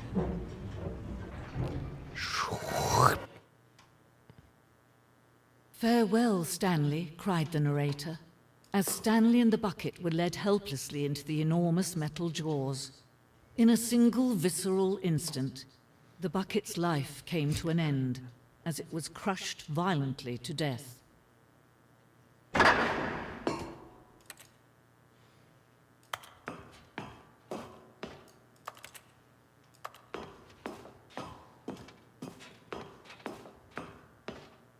It was a shame, the death of such a magnificent bucket. It's true that all buckets are radiant in their own way, but this one stood above the rest. It was a glorious bucket to behold. Oh, right. This must have been museum ending, right? The bucket welcomes you to the grand exhibit. You are standing at the precipice of knowledge. Much like a bucket itself, the human mind is frequently empty within, a cavernous void. But through use of the exhibit in front of you, the mind becomes full and enriched and substantiated. Knowledge of the bucket and its history is the only true knowledge we really have. Will you take what you learn here out with you into the world? Will you accept with an open mind what may be challenging about the information in this exhibit? Will you change the lives of yourself and your loved ones as a result of this exhibit? Or will you turn a blind eye and continue to live as you were, in ignorance and darkness?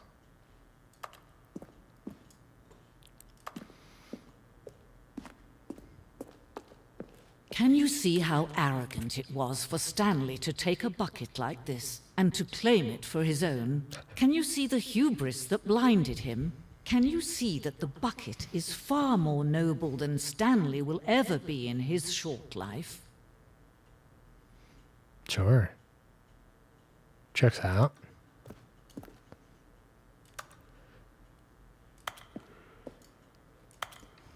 $25. A photograph of 25 buckets, the greatest number of buckets ever captured on camera. The photographer experienced catatonic shock for several weeks as a result of the euphoria from exposure to this many buckets at once. I'm gonna be honest with you, it looks a lot more than 25 buckets. Looks like 75 buckets or 125 buckets. I mean, you look at it, you got, way more than that, actually. Because you're looking at, like, there's, right here, this alone, we're looking at 4, 5, 6, 7. We're looking at, like, 15 buckets. Extrapolate that out this way. We got, like, 15 buckets times, 4. Let's just call that an even 50, even though it's probably more. So let's say that's 50 tall, 50 buckets. You're already doubled the 25 buckets. But then you extrapolate it out this way, and you're talking like 50, 100, 150, 200, 250, 300. You're looking at upwards of 400 buckets. It's a lot of buckets.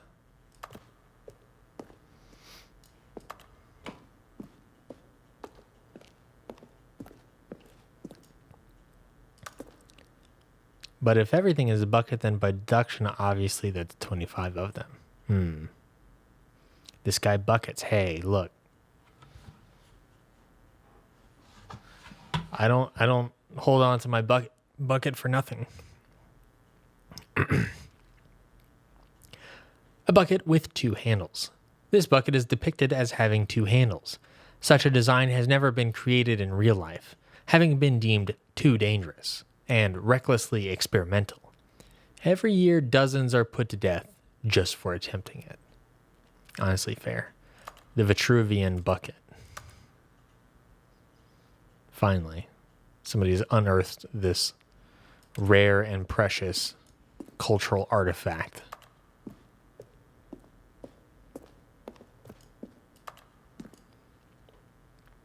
Inferno bucket. A replica of the Inferno bucket, which in the medieval era was so powerfully alluring that it drove dozens of nations to war with one another for control of it. Billions died. And yet, in spite of it all, the simple fact remains: no one can control a bucket. Damn.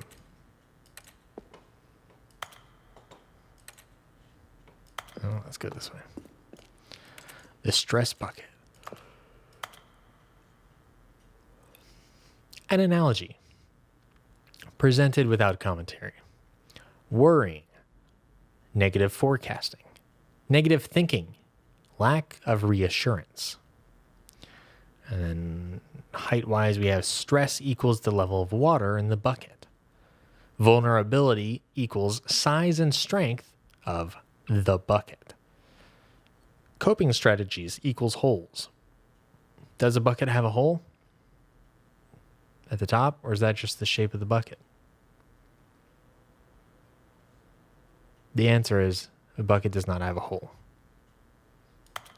Topologically speaking, no holes. A bucket is the same shape as a plate. Rest and relaxation, doing something you enjoy. Rest and relaxation. Okay.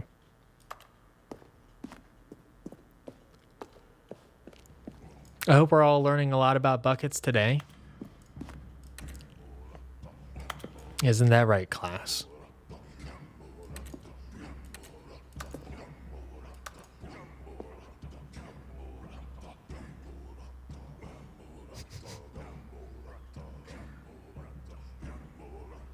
Had a leak in their roof. Used a bucket. Nice. Cave drawing. While we know that buckets predate the existence of mankind, we do not know by how long. This cave drawing depicts early man's discovery of the practical uses of the bucket, by which time the bucket had already likely been around for several millennia. Notice in these drawings how the bucket is allowing itself to be used, having judged humanity to be worthy of its treasures.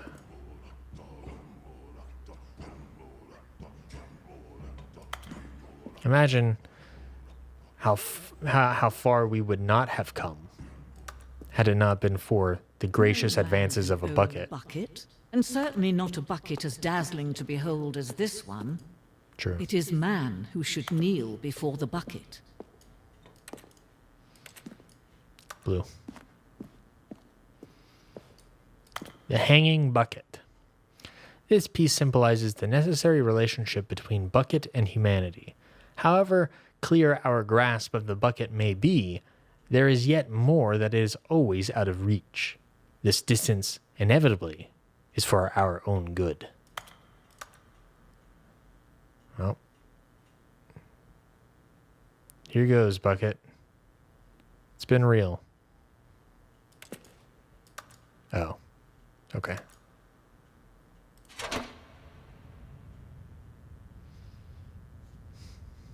But there is something we can do. Something we can do together, you and I, that will right this terrible wrong. Do tell. Let Stanley die. Let him be crushed by the machine. Don't reset the game. Don't give him another opportunity to run off with another beautiful bucket.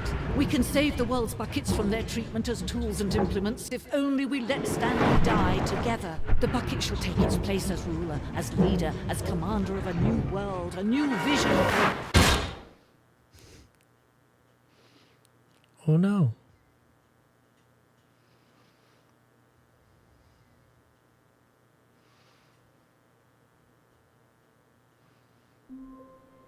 But how could you sacrifice a bucket? All of his co-workers were gone. What could it mean?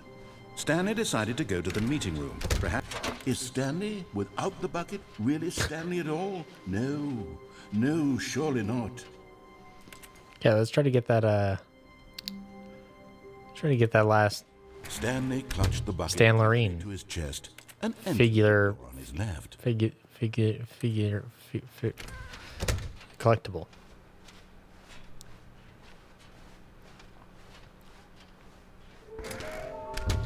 Some are both red and blue. You know, I just realized yellow is a very mysterious color. That's a good choice.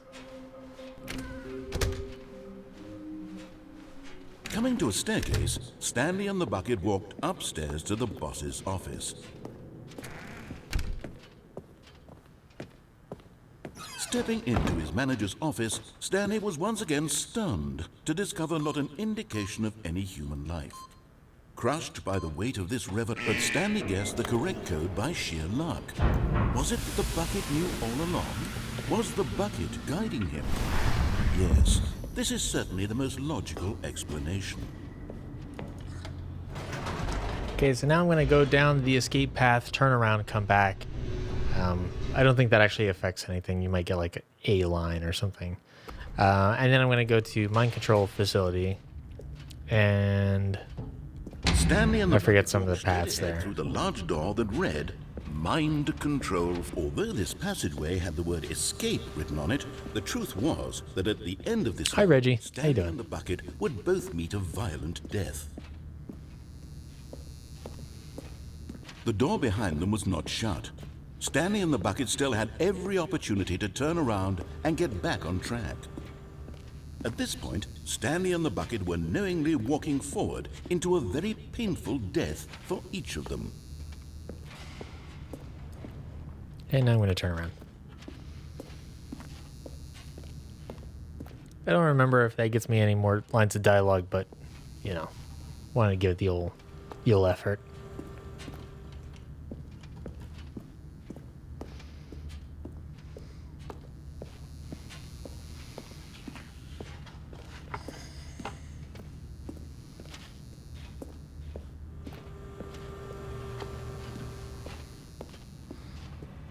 But of course, Stanley and the bucket thought better of it and realized they There we still go. had too much to live for.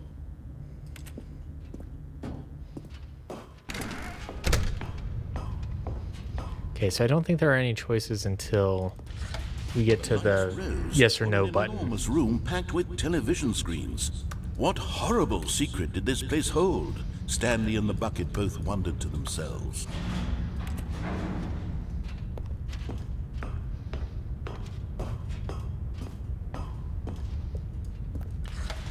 The monitors jumped to life, and Stanley nearly dropped the bucket in shock. Everyone in the office was being videotaped, monitored like guinea pigs. I want to see 416. I'd never seen anything like this, and it very nearly burst into tears as Stanley cradled it gently, reassuring it that everything would be fine. Oh, right there. Because 416 is the employee with the hints on the figurines. I was just curious.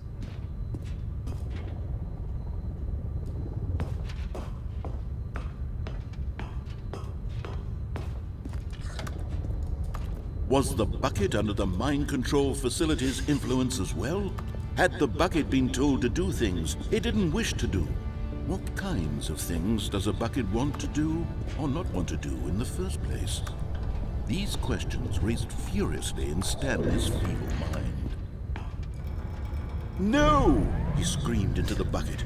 He couldn't accept it. His own life in someone else's control, never! He squeezed the bucket tighter. His one friend in the entire world.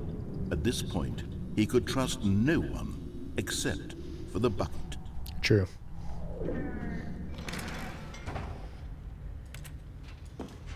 But here was the proof. The heart of the operation. Controls labeled with emotions. Happy, Is that a or sad, figure? or content. Walking, eating, working, all of it monitored and commanded from this very place. And as the cold reality of his past began to sink in, Stanley decided that this machinery would never again exert its terrible power over another human life. For he and the bucket would dismantle the controls for good. Two best friends, Stanley and the bucket, up against the world. They high-fived in a really cool way, and the bucket made a sassy comment about taking down the system. Okay, and then I have to...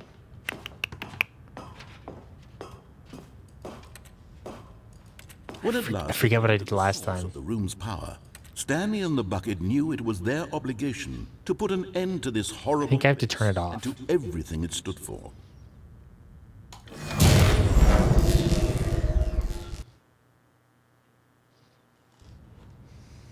Stanley and the bucket waited in blackness. Was it over?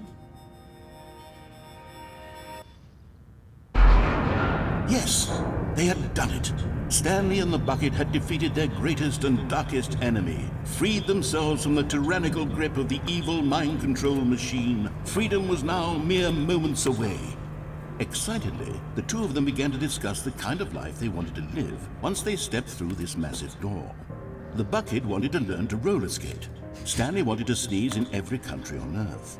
Both of them wanted to begin watching a movie, any movie, but then stop it halfway through and begin watching it in reverse from the end. True, it was a simple life they envisioned, but it was one they'd lived together, with one another to lean on, to trust, to support. What? Wait. What was happening? Why had the door stopped? Was Stanley and the bucket not about to be freed? An unbearable silence filled the room, lingering in uncertainty, until finally the truth hit Stanley square in the face. This building did not want the bucket to leave. I could throw the bucket over. Recognized the incredible calming presence of the bucket, needed the soothing warmth of the bucket, would go to any lengths not to part with the bucket. No. Stanley can't leave this place. Not while he has such a precious bucket in his arms. Not while this building has anything to say about it. Stanley realized he would never again leave this very room. But at least he has the bucket. To be trapped eternally in darkness isn't really so bad, Stanley thought to himself. As long as I have my bucket with me, right? I'll be okay, won't I? Stanley gulped. Very soon now, he was about to find out.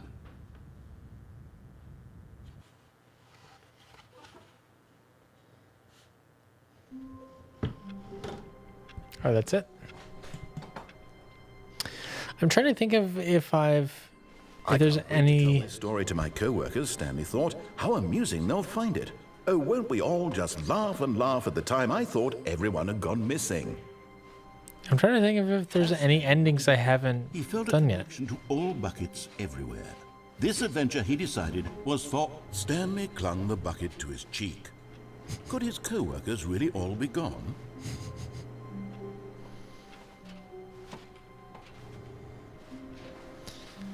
I forget how you get through the window. How you do that ending.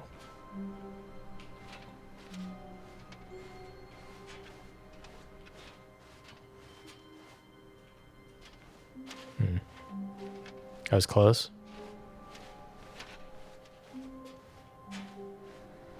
Because there's like... Oh, right here? There we go.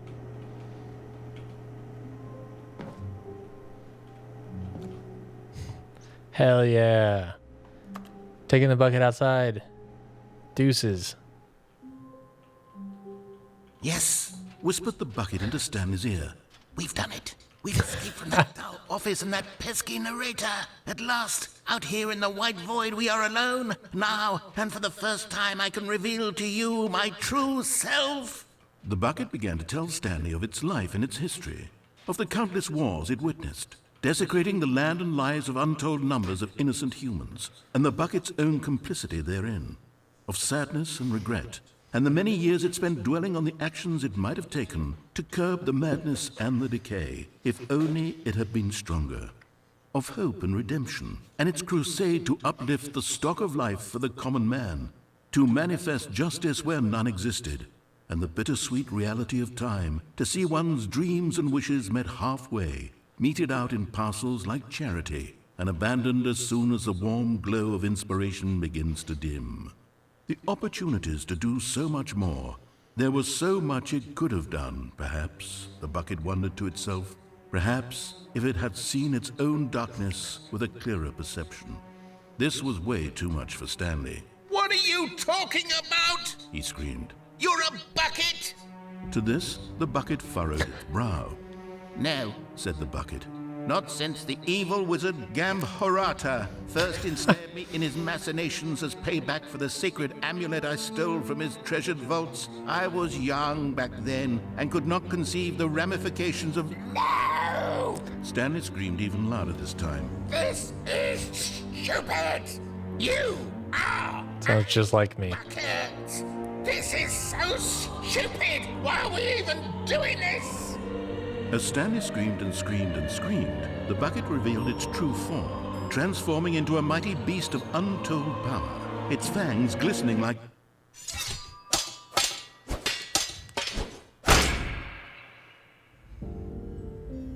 My God, Stanley, you did it.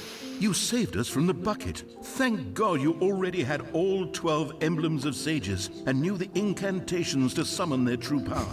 Otherwise, we would have easily been overwhelmed by the bucket's power. I'm speechless. You've demonstrated such bravery here today. Come, let's restart the game, and we'll agree to never again go trifling with this bucket, nor the dark magic cast away inside of it. Poor bucket.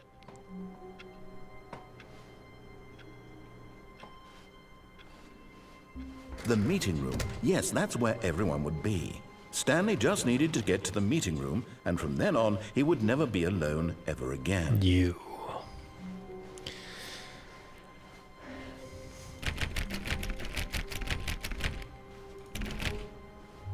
Trying to think of where a red and blue area would be. I know there's the red and blue door, but I can't access that with the bucket.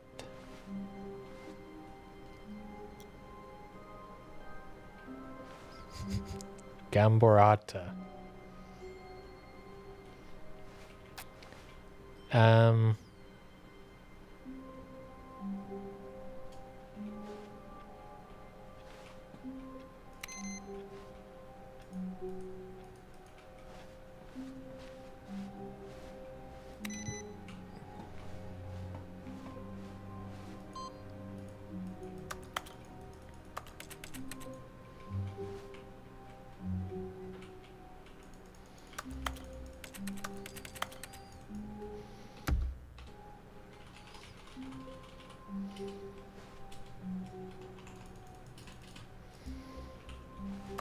Let me input more.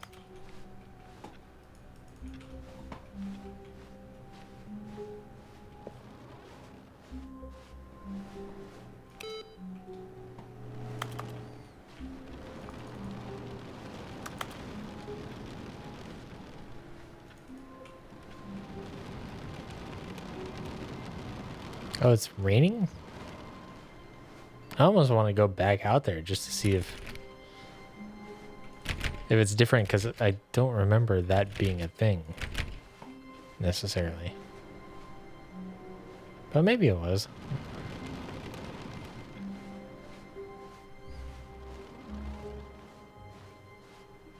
What new mysteries lay in store for our bucket-loving heroes today? Let's find out.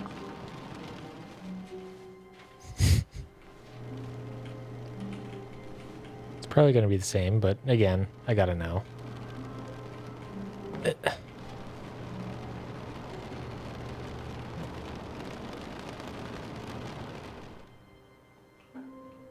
Yes, whispered the bucket into Stanley's Okay, ear. it's the same. Damn it. We've escaped from that dull office and that pesky narrator.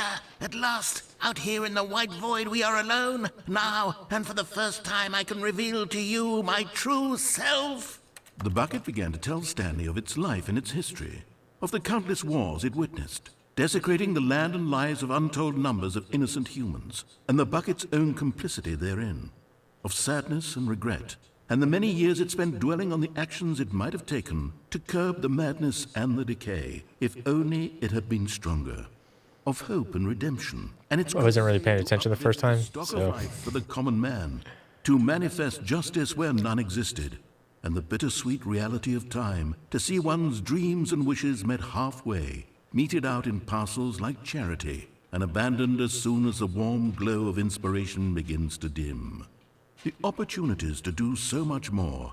There was so much it could have done, perhaps, the bucket wondered to itself. Perhaps, if it had seen its own duck. Okay. Okay. So yeah, that's the only thing that I can really think of that's left is Stanley thought to himself, am I sure that the orders stopped coming in? finding red and blue. They never stopped. Surely I was mistaken. And I feel like, aha. Right. Okay, so I had to keep doing inputs every loop until it is completed. No, the orders were still missing. For now.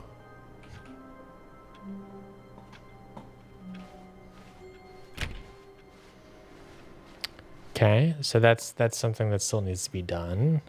I'm trying to think.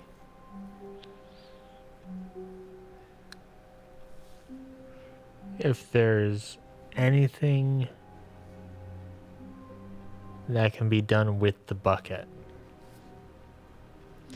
I guess I'll go investigate the red-blue doors without the bucket.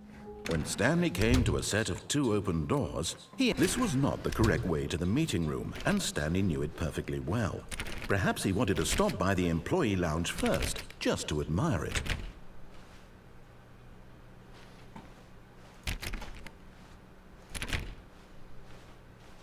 It was okay.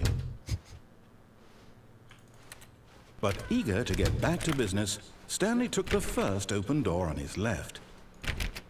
Is there anything else here? And so he detoured through the Oh, maintenance well, section, walked I guess this is where I'm going. opposite door, and got back on track. Wait, does the... Okay, it does still have the collectibles on screen. Red and blue.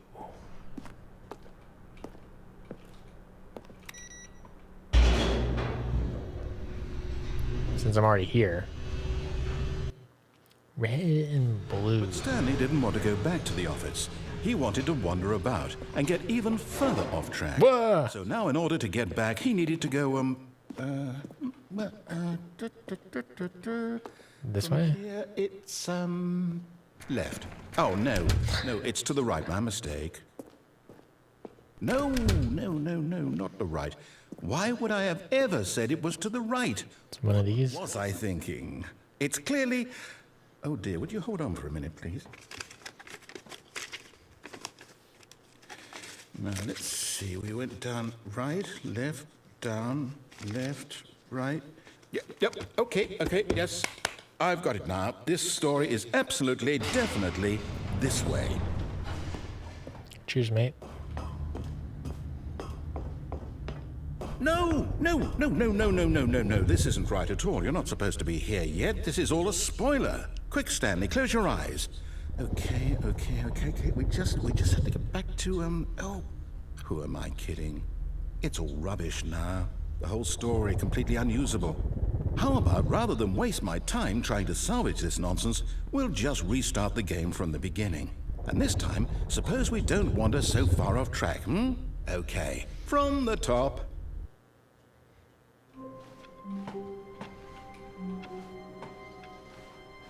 All of his co-workers were gone. What could it mean? Stanley decided to go to the meeting room. Perhaps he had simply missed a memo.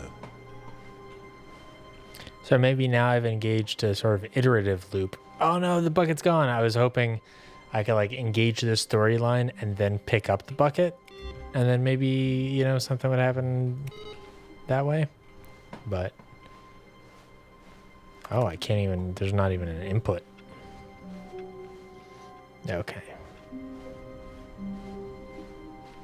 When Stanley... Wait, what? No, I restarted. I swear, I definitely restarted the game. No bucket. Completely fresh. Everything should be... Oh, did something change? Stanley, did you change anything when we were back in that room with all the monitors? Did you move the story somewhere, or... Is this the adventure line plot? Why am I asking you? The original one? The one who wrote the story was right here just a minute ago. I know for sure that it's here somewhere. Okay, then. It's an adventure. Come, Stanley. Let's find the story. Classic. I'm mostly going through this to see if there's a red and blue place. I would imagine it would only be places accessible via the bucket. But maybe not.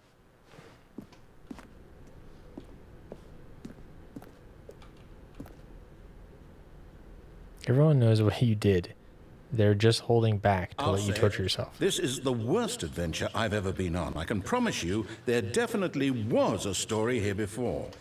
Do we need to restart the game again? Well, I find it unlikely that we'll ever progress by starting over and over again, but it's got to be better than this. Okay, let's give it a shot. Why not?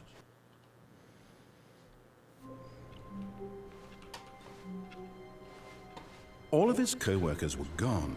What could it mean? Stanley decided to go to the meeting room. Perhaps he had simply missed a memo.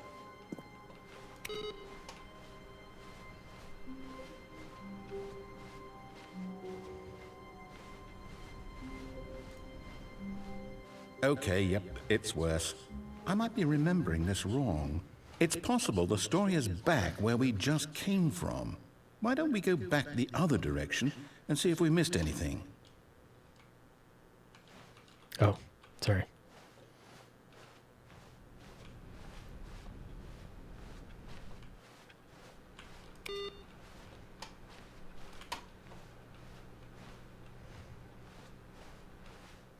Aha!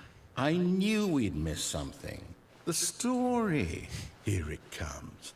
No, wait, never mind. Not the story. Okay, let's head back the other way and retrace our steps.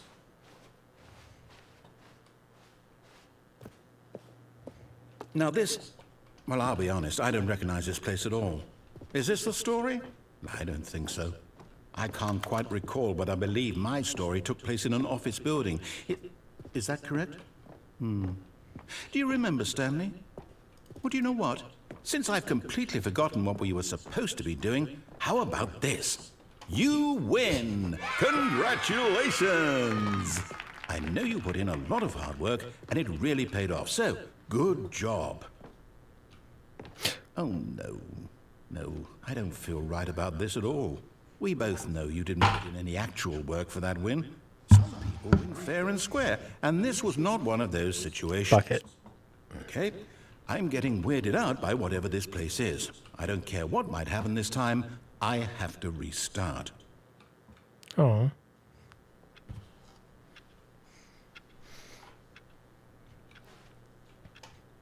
Oh, that's different. All right, I've got a solution. Stanley Parable 2 Adventure. Sure we don't get lost. I've employed the help of the Stanley Parable Adventure Line. Just follow the line. How simple is that? Will it do anything different? I mean, it's got a different name on it.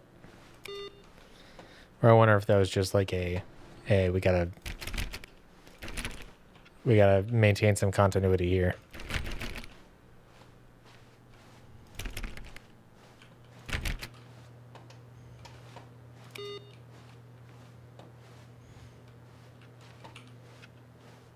Kind of want to go this way.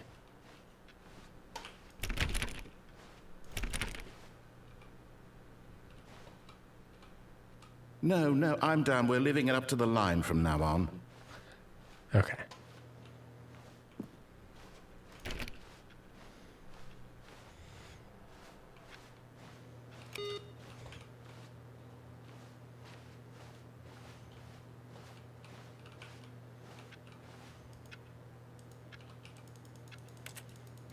Come on, you're not even going to give me like the bouncing cards? Missed opportunity.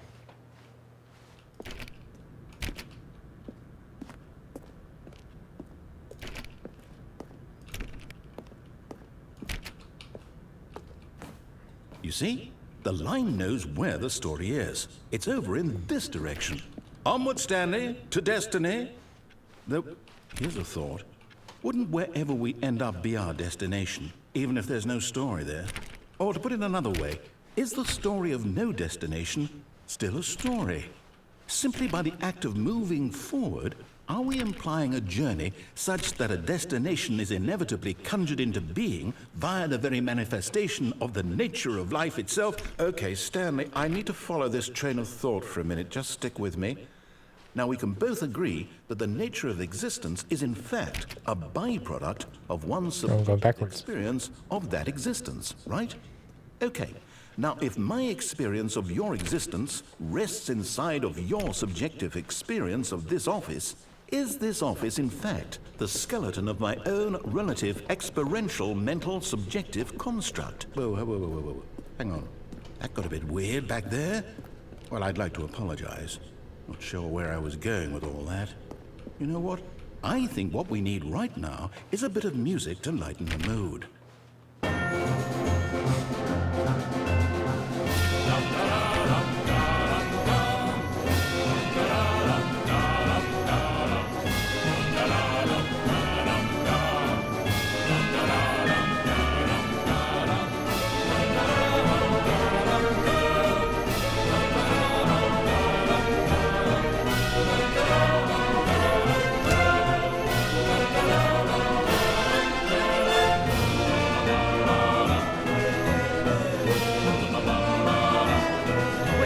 Cut the music, go back and look at that fern.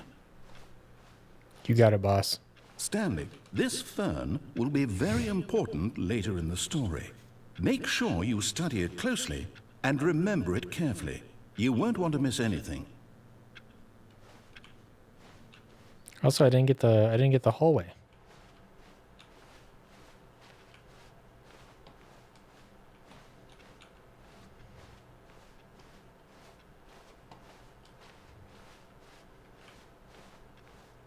That is where they do the impossible hallway bit, right?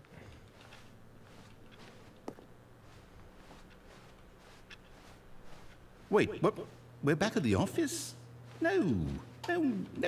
Line, you do know we're looking for the Stanley Parable, right? The story? Is any of this ringing a bell?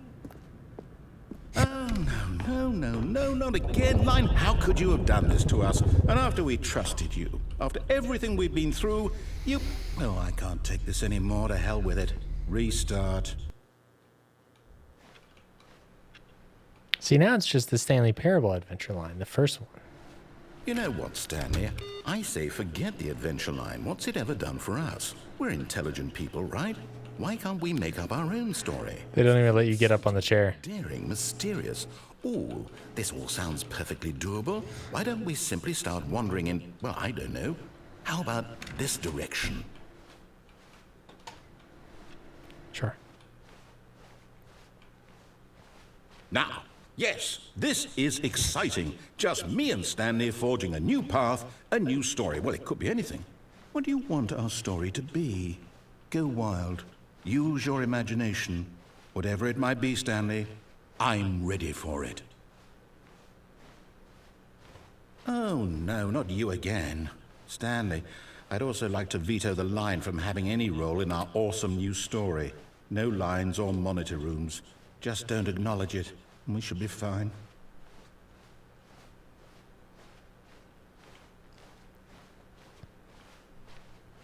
Ah, a choice. We get to make a decision. From here, the story is in our control. How important, we mustn't squander the opportunity. In fact, I believe I need a minute to think here. Just walk in circles for a minute. Okay, so I know that each door has to lead somewhere, which means that somewhere, the place where we're trying to go, there must be a reverse door that leads here. And that in turn means that our destination corresponds with the counter-inverted reverse door's origin. So starting from the right, let us ask, will taking the right door lead us to where we're going? And since the answer is clearly yes, then by all accounts, the door on the right is the correct one. Another victory for logic. Come, Stanley, our destiny awaits.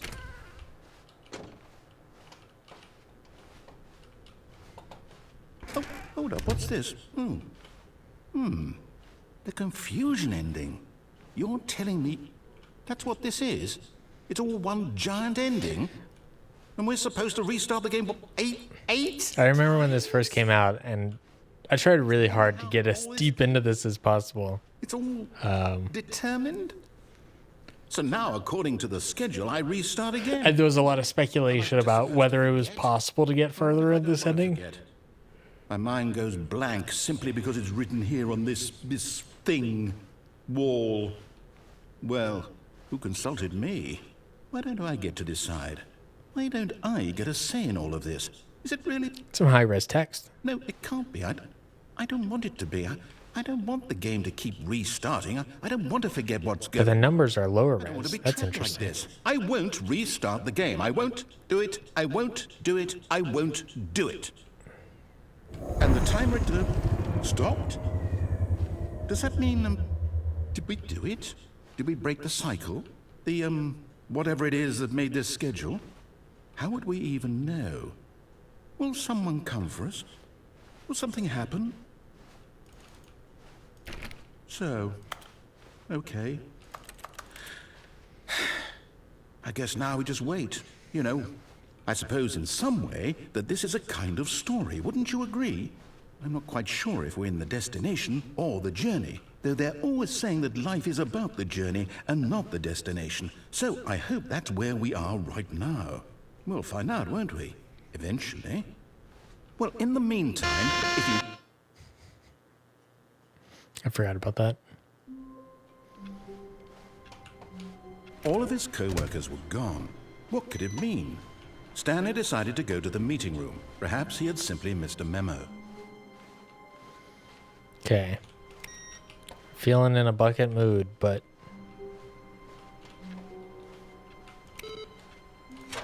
Now this, Stanley thought to himself, this is a bucket. I don't know what else there is to do. I mean, I have to find the last. I say I have to find the last Stanley figurine, but tightly to his chest and entered the door on his left. the whiteboard does indicate there might only be 5. So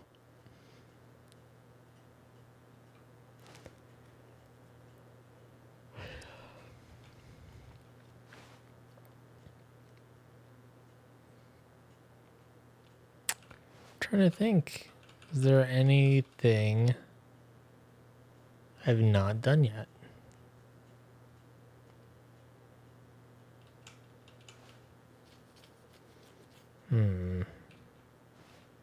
This was not the correct way to the meeting room, but Stanley had felt the bucket calling to him, telling him that the... Is there some like, can I like look at achievements? Tell me if there's, I've only got half the achievements.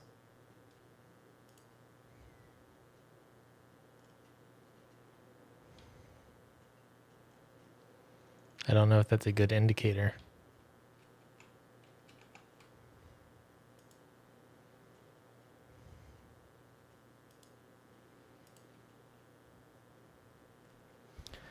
Let's see. Test achievement. Right. Can't get that because the machine was broken.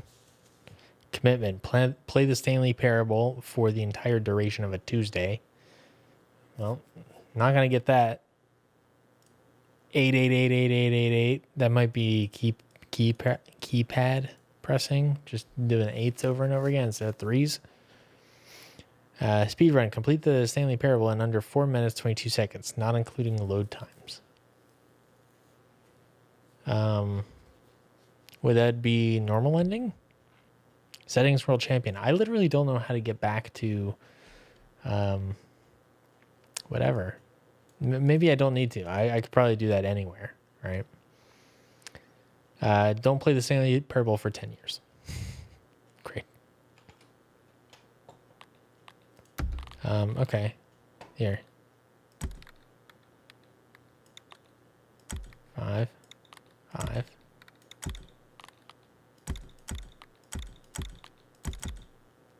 Let's do this.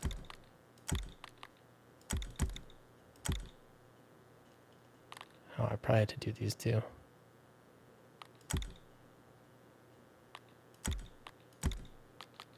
Okay. These are good sounds. Oh, God.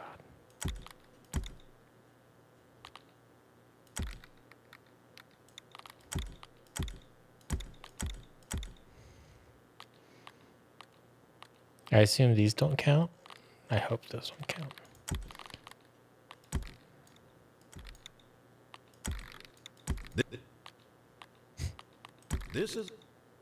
This is the story of a man named Stanley.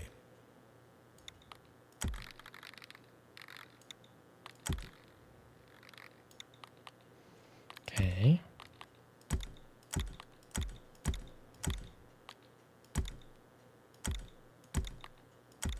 Oh, was it originally at 59 hertz? Why would it do that?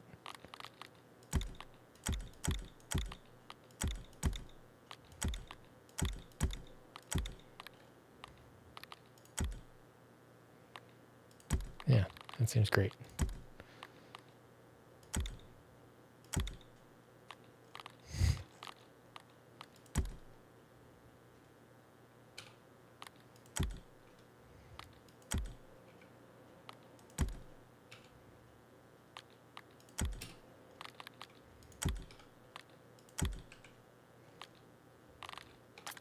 Employee lounge. The only thing I haven't done are reset things.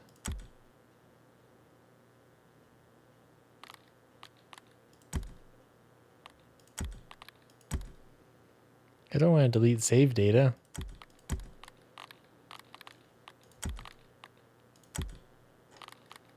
Was simply the place to be. I wonder if I have to do that at the And the expo. had the bucket turned out to be correct? Was this better than the meeting room? Yes, Stanley thought to himself. Yes, perhaps The not. only thing I didn't change was delete all save data. Stanley took the door on his left to go back to the meeting room.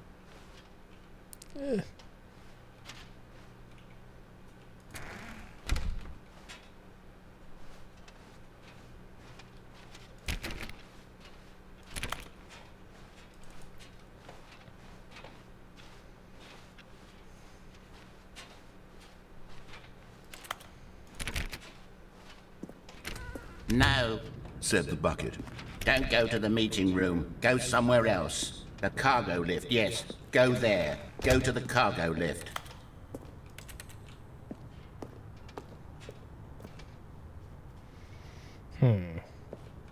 So yeah, you go up there in that room. You got 2 endings. Or I guess, yeah, you got 2 endings. And then you go there and you got 1 ending.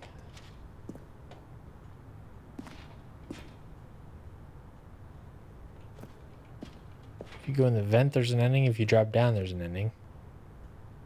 Whoa. The adventure line is down there.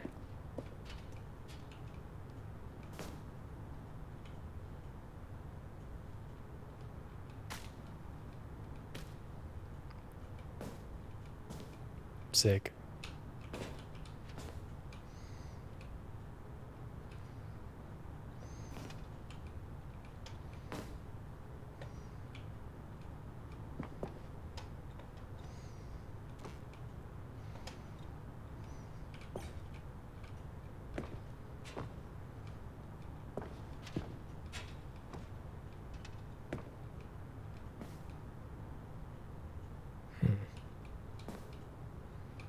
Probably no way to safely get down.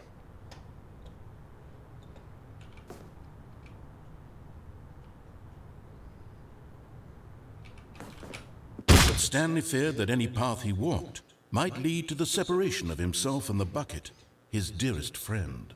Oh, did I turn off subtitles?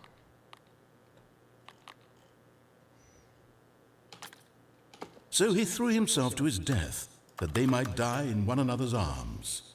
How deeply touching. All right, well, it's a little anticlimactic, but you know, if I'm missing it, if Just a step through this door, Stanley thought to himself, that's all I need. If I can make it through this door, I can make it through them all. if there's anything big I'm missing, let me know. But otherwise, I feel like I kind of did most of what there is to do. What? That's new. Stanley went around touching every little thing in the office, but it didn't make a single difference, nor did This is new to me. the story in any way.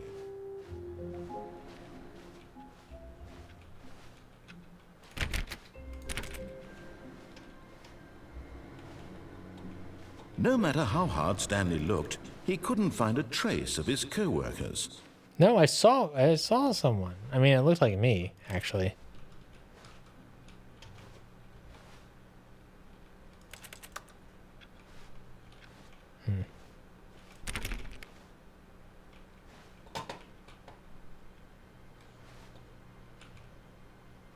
Okay, well.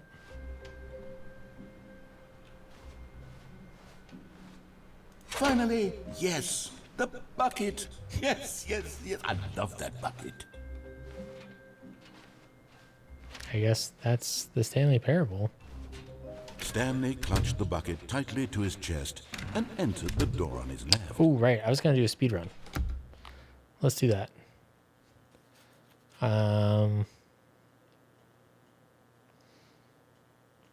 Yeah, I mean, you could do, it probably wants you to do the real ending, right? Because the fastest way through would be to die.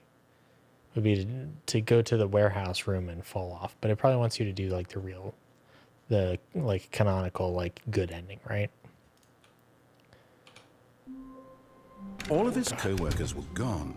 What could it mean? Stanley decided to... When Ooh, Stanley came to a good set of RNG. 2 open doors, he entered the door on his left. Good RNG, because that's a lot less walking. Some are both red and blue. I don't know what that means. Coming to a staircase, Stanley walked upstairs to his boss's office. 2845. Out of my way. Into his manager's office, Stanley was once again stunned to discover not an indication of any human life. Shocked, 5. unraveled, Stanley was in such a rush to get through the story as quickly as possible, he didn't even have a single minute to Oh no. talk. That kind of anxiety is He's gonna play the music, isn't he? relaxed for a few moments. No. New age music. Narrator, let me through. I'm trying to speed run.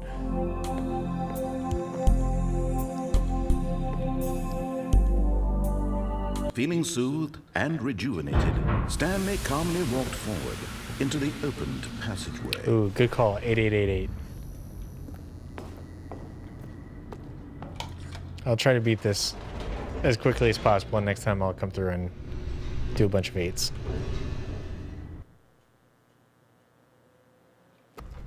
Let me through. Stanley walked straight ahead through the large door that read Mind Control Facility. Yep.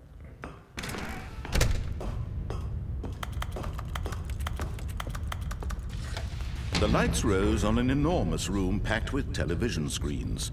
What horrible secret did this place hold? Stanley thought to himself. Did he have the strength to find out? Speed run. Now the monitors jumped to life, their true nature revealed. Each bore the number of an employee in the building, Stanley's co-workers. The lives of so many individuals reduced to images on a screen, and Stanley, Let's go. eternally monitored in this place where freedom meant nothing. This mind control facility, it was too horrible to believe. It couldn't be true. Had Stanley really been under someone's control all this time? Was this the only reason he was happy with his boring job? That his emotions had been manipulated to accept it blindly? No. He refused to believe it. He couldn't accept it. His own life in someone else's control? Never. It was unthinkable. Wasn't it? Was it even possible? Had he truly spent his entire life utterly blind to the world? Ah. But here was the proof. The heart of the operation. Controls labeled with emotions. Happy. Turn it off, sad, right? Or content. Walking, eating, working. All of it monitored and commanded from this very place. And as the cold reality of his past began Stanley decided... Good call. Thank you. Take the bucket. It will shorten the fireplace opening. Better for the speed run. Good to know.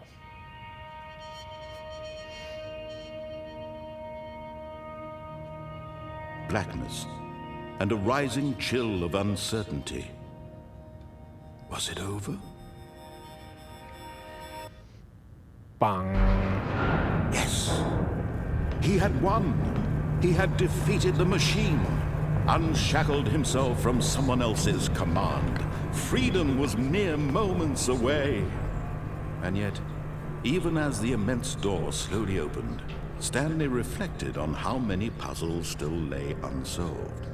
Where had his co-workers gone? How had he been freed from the machine's grasp? What other mysteries did this strange building hold? But as sunlight streamed into the chamber, he realized none of this mattered to him. For it was not knowledge or even power that he had been seeking, but happiness. Perhaps his goal had not been to understand, but to let go. No longer would anyone tell him where to go, what to do, or how to feel. Come on. Whatever life is, it will be his. And that was all he needed to know. It was perhaps the only thing worth knowing. Stanley stepped through the open door. Oh, yeah. Stanley felt the cool breeze upon his skin. Valid. The feeling of liberation. The immense possibility of the new path before him.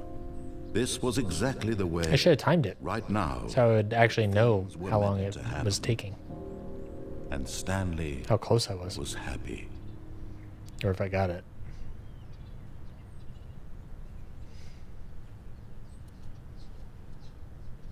And nope.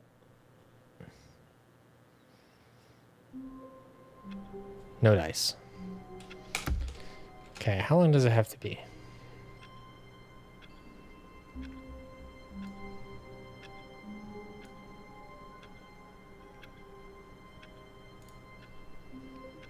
4 minutes, 22 seconds, not including load times. Okay. So yeah, like, I'll do it real quick just to verify. But it wouldn't count. It wouldn't count to just die, right? Because I can do that in 422.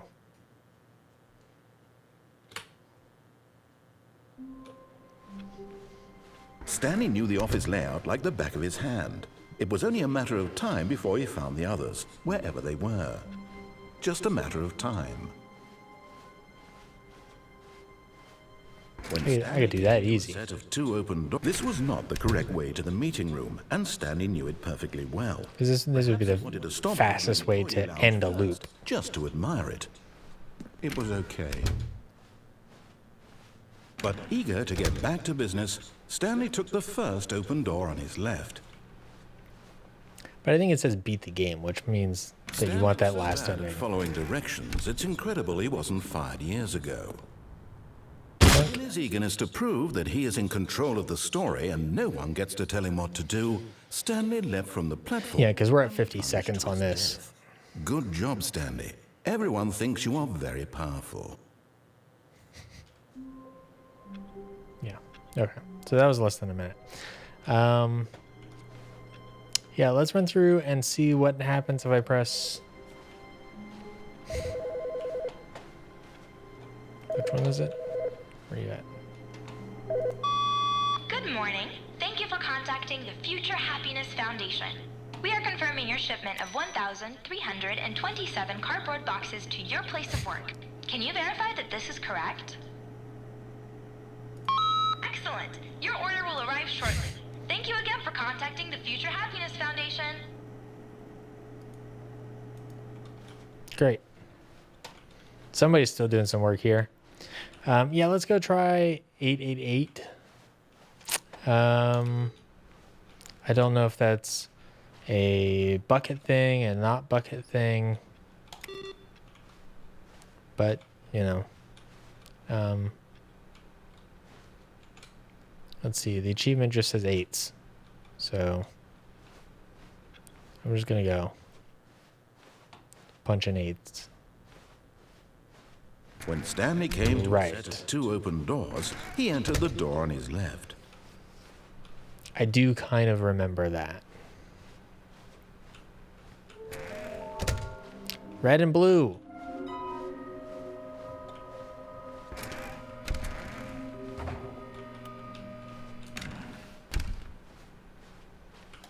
Coming to a staircase, Stanley walked upstairs to his boss's office.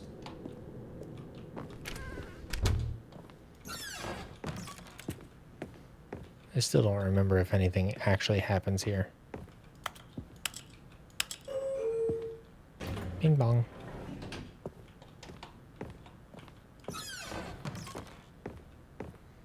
Okay, I think we all know the drill by now. Oh, there you go. Our dark Yep. secrets, the keypad, Stanley pushes some buttons. Oh, hey, look, it's a new passageway. Quelle surprise.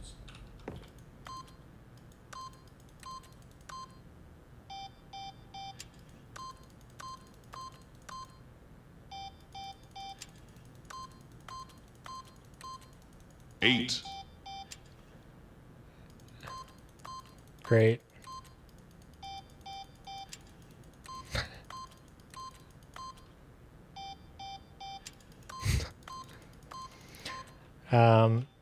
Need help with the red and blue? Yeah, if you got like a kind of vague hint, I'll take one.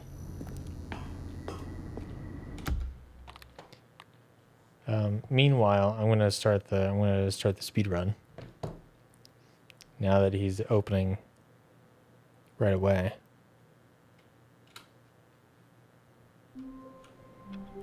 All of his co-workers were gone. What could it mean? Stanley decided to go. When Stanley Okay, came good to the RNG, set of good 2 RNG. open doors, he entered the door on his left.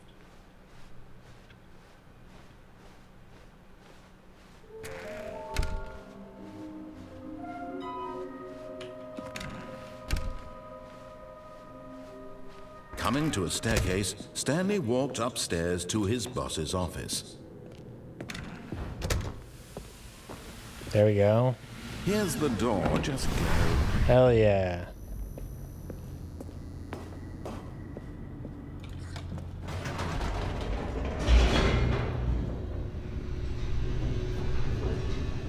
Making good time.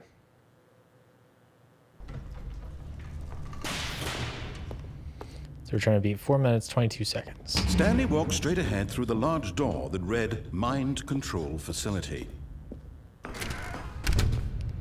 Okay, right door. So like I was thinking it might have something to do with The lights rose on an enormous room packed with television. you know, there's the red door and the blue door What secret did this place hold? Stanley. over on the right hand side. Did he have the strength to find out? But I can't do anything there with the bucket, so I just haven't gone to test it yet without the bucket. Life, their true nature revealed. Each bore the number of an employee in the building, Stanley's co-workers. Okay. The lives of so many individuals reduced to images on a screen, and Stanley, one of them, eternally monitored in this place where freedom meant nothing.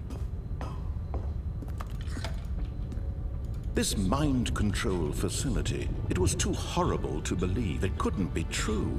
Had Stanley really We're almost been at 2 minutes. control all this time? Was this the only reason he was happy with his boring job? That his emotions had been manipulated to accept it blindly? No. He refused to believe it. He couldn't accept it. His own life in someone else's control? Never. It was unthinkable. Wasn't it? Was it even possible? Had he truly spent his entire life utterly blind to the world? But here was the proof. The heart of the operation. Controls labeled with emotions. 2:30? Happy, or sad, or content. Walking, eating, working. All of it monitored and commanded from this very place. And as the cold reality of his past began to sink in, Stanley decided that 2 minutes, 50 seconds.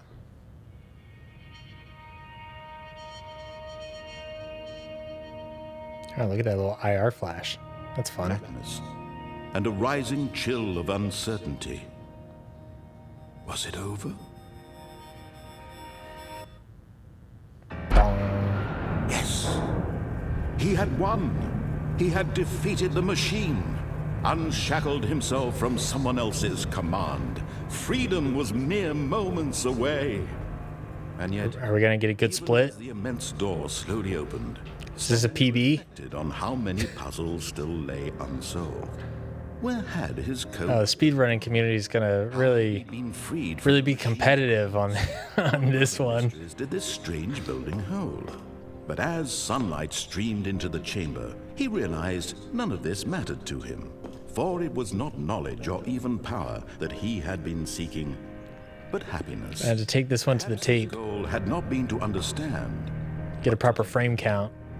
No longer would anyone tell him where to go, what to do, or how to feel. Gonna be close. Whatever life he lives, it will be his. And that was all he needed to know. God, let me through, let me through. The only thing worth knowing. Stanley stepped through the open door. Let me through. Stanley felt the cool breeze upon his skin, the feeling of liberation, the immense possibility of the new path. Let's hope there's some load time baked into This was this. exactly the way, right now, that things were meant to happen. And Stanley was happy.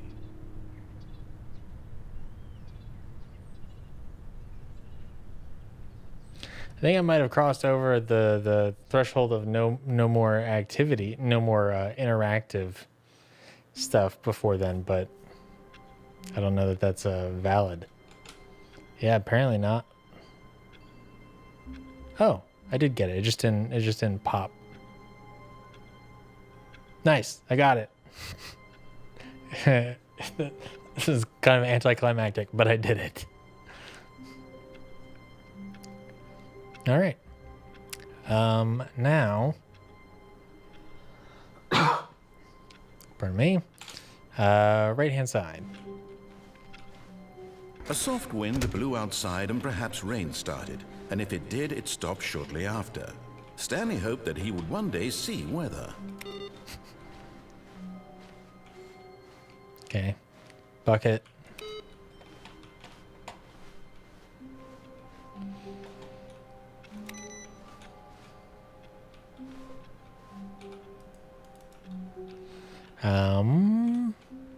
Yeah, I'll go to Sans bucket this time, just to verify red blue door kind of territory. Stanley came to a set of 2 open doors. This was not the correct way to the meeting room, and Stanley knew it perfectly well.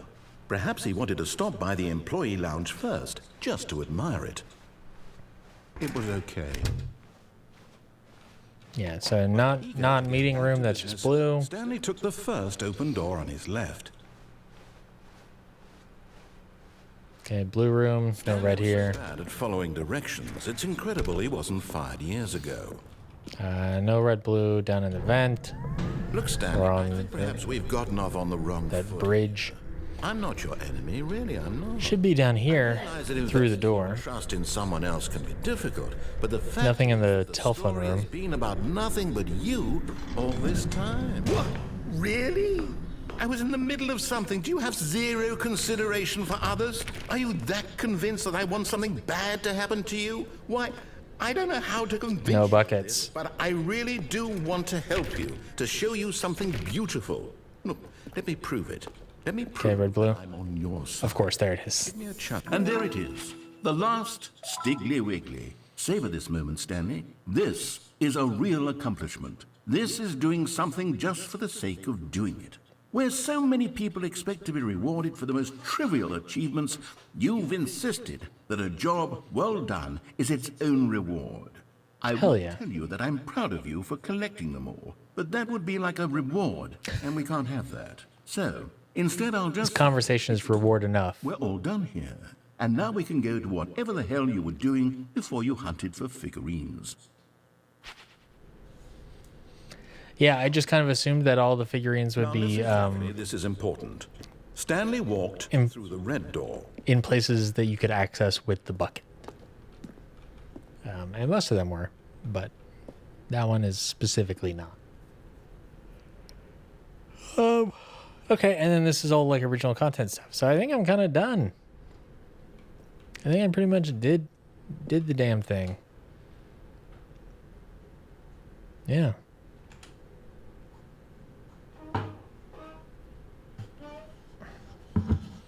So that's going to be it.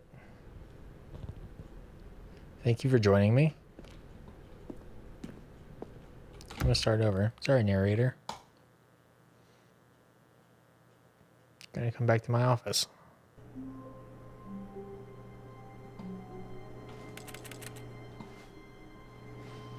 I mean, I guess there's the input thing on the computer, but that seems kind of RNG. Hold on. What the hell is going on right here? I have not seen this before. Stanley, I'm sorry, but I have to put a pause on things. It's those figurines. Okay. Those figures. Okay. I haven't stopped thinking about them since you nabbed every last one. Wasn't it just the most intrinsically fulfilling moment of your entire life? Didn't it fill you to the brim with inner richness? Yes, I know we're supposed to be telling a story, but won't you please indulge me with one more trip back to the memory zone? I would love I to. would love nothing more than to revisit the figurines. Just one more time. Freaked me with the okie doke. Narrator really had me going in the first half, I'm not gonna lie. When Stanley found the collectibles. Still got the mountains off in the distance? No, actually not. This looks a little bit more like Oceanside. And previously there were mountains. I'm pretty sure.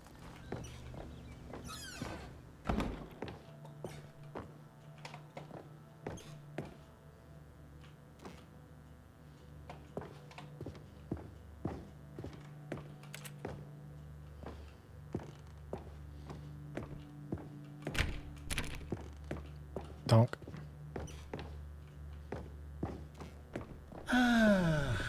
Here's where it all began.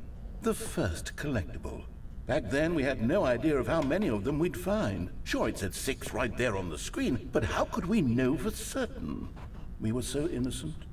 We'll never be like that again, Stanley.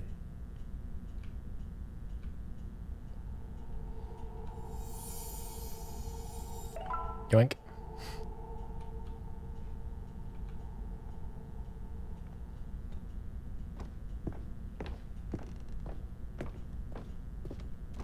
Are we just getting are we walking through each one individually? And here was a second Stanley.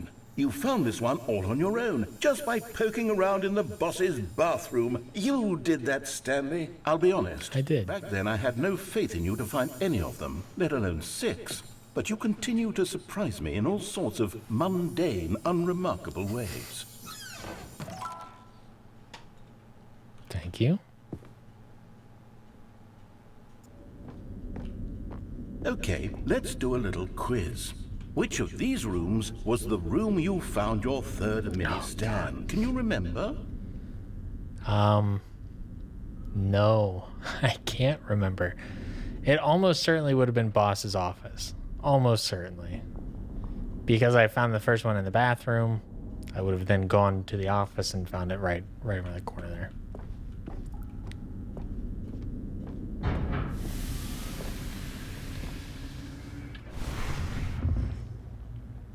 Hey, that's exactly right. It was here, behind the boss's office. It was the third one. You picked it up, and then after that, you had 3 of them. I'm glad these moments are so crystal clear in your memory, but I shouldn't be surprised. After all, science tells us that it's impossible to forget your third time doing anything.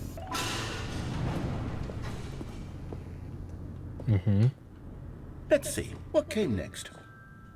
Oh yes, we found a Figley in this pink room.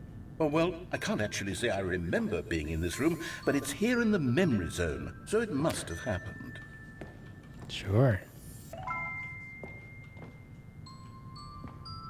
Big Apple. Love it.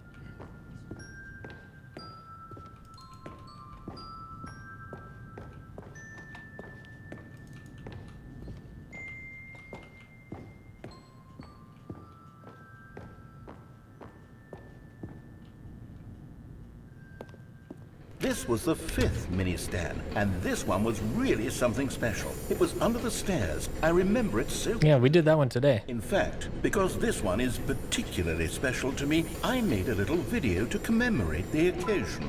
Enjoy.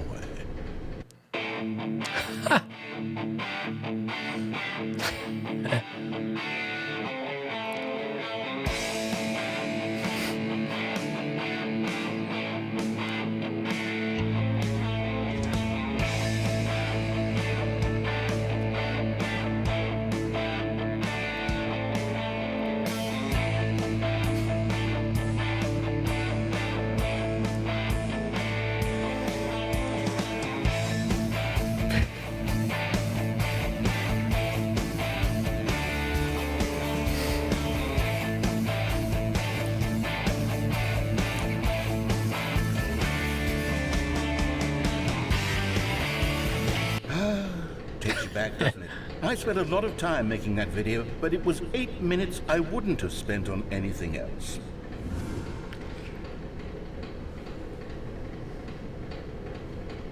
And this tells me that the guy who made this game, I forget his name,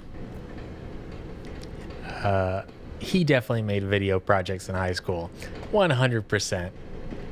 At least one. Because there's some specific details about that really land for me.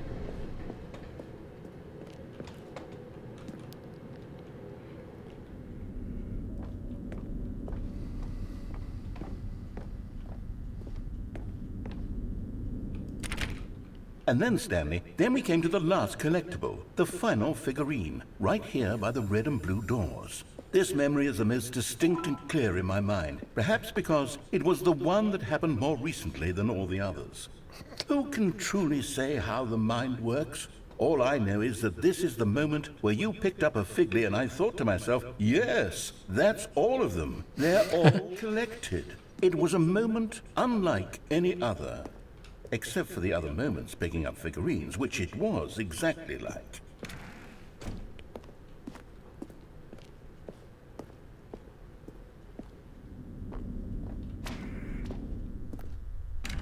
And then there was no more, because we've caught up to the present moment. Nothing left to do but move onward into the future. Goodbye, Memory Zone.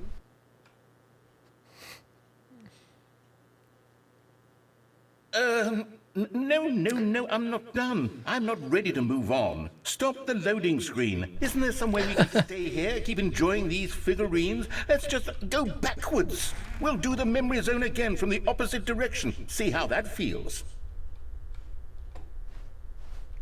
Great. It's exactly what I wanted. Whoa, it's like a dark adventure line. Okay, yes, the room with the red and blue doors. I remember this. I must say, of all the figurines we looked at in our initial tour of the Memory Zone, this one is the most distinct and clear in my mind. Let's keep going, I want more.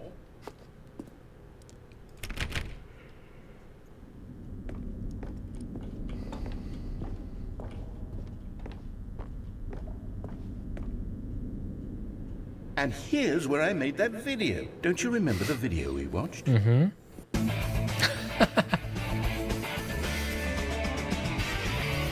Yes, I love that video.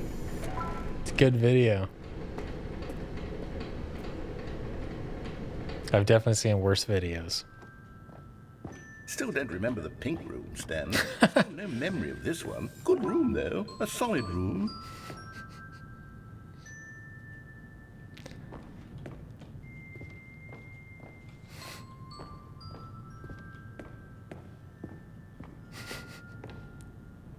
These really were a treat to hunt down. You know, if there had been any kind of reward for finding all of these, it really would have neutered the intrinsic joy of collecting them. I'm very glad we resisted the temptation. Next one.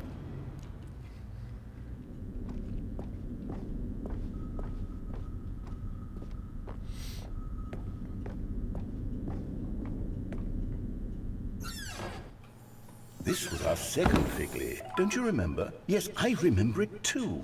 The past is truly a wonderful thing. Why does anyone ever choose to leave it? Keep going. This is it. The very first one we found in the exhibit where I introduced you to the figurines. Oh, I want more memories, Stanley. I want to keep going. What else is there? What came before this?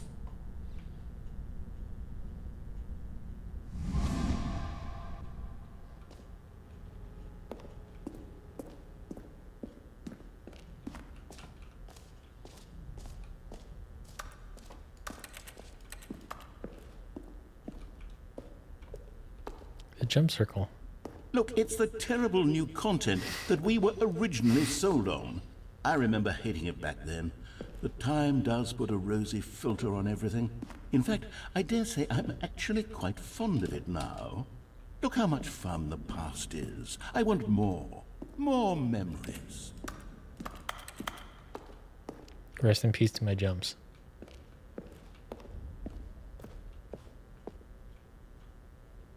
Oh, yes, the two doors. Who could have forgotten that? A classic memory, this one.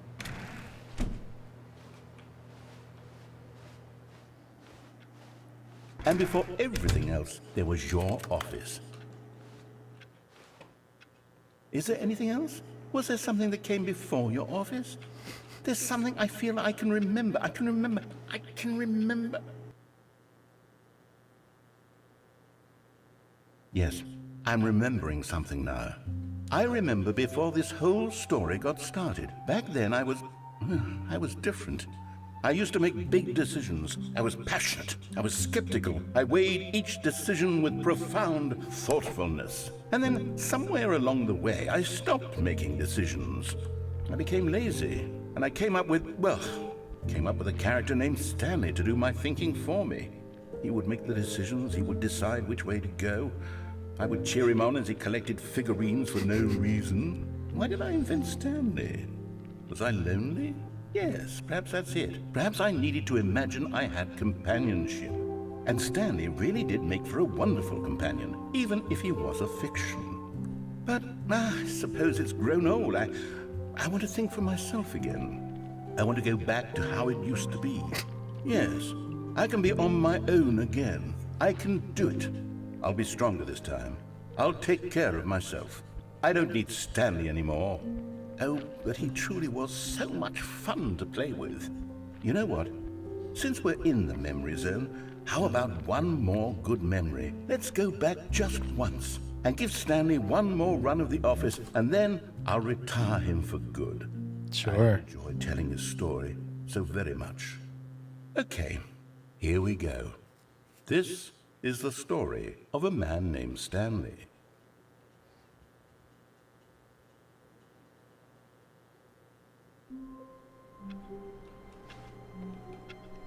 All right, once more unto the breach. Stanley knew the office layout like the back of his hand. It was only a matter of time before he found the others, wherever they were. Just a matter of time.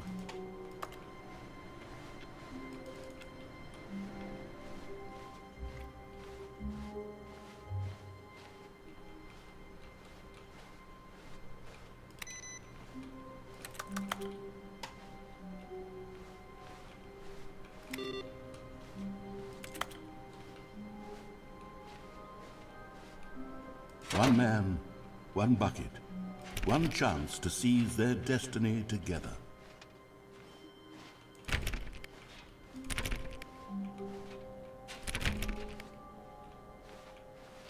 Stanley clutched the bucket tightly to his chest and entered the door on his left.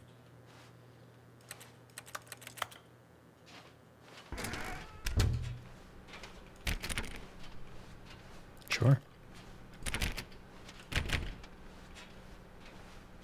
Still no one was here. Stanley needed the bucket's warmth and comfort now more than ever. Perhaps his boss's office was where he'd find answers.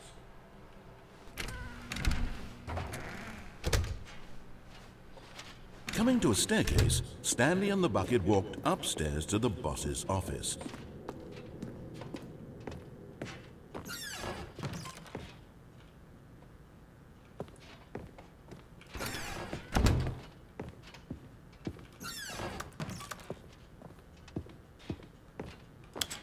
What the hell is this elevator for?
What was that game where all you did was ride an elevator?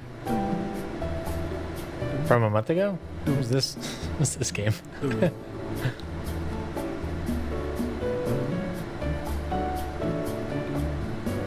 Unless you're talking about something else. But I don't know.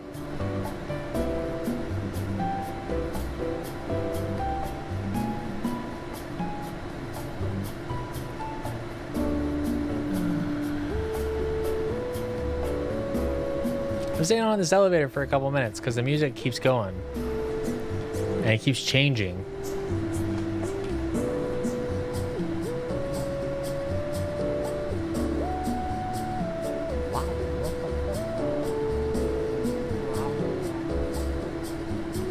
If this is Stanley's send-off, let's let him enjoy it.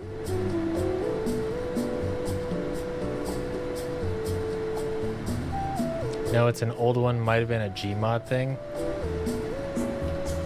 Nothing went wrong. I don't know.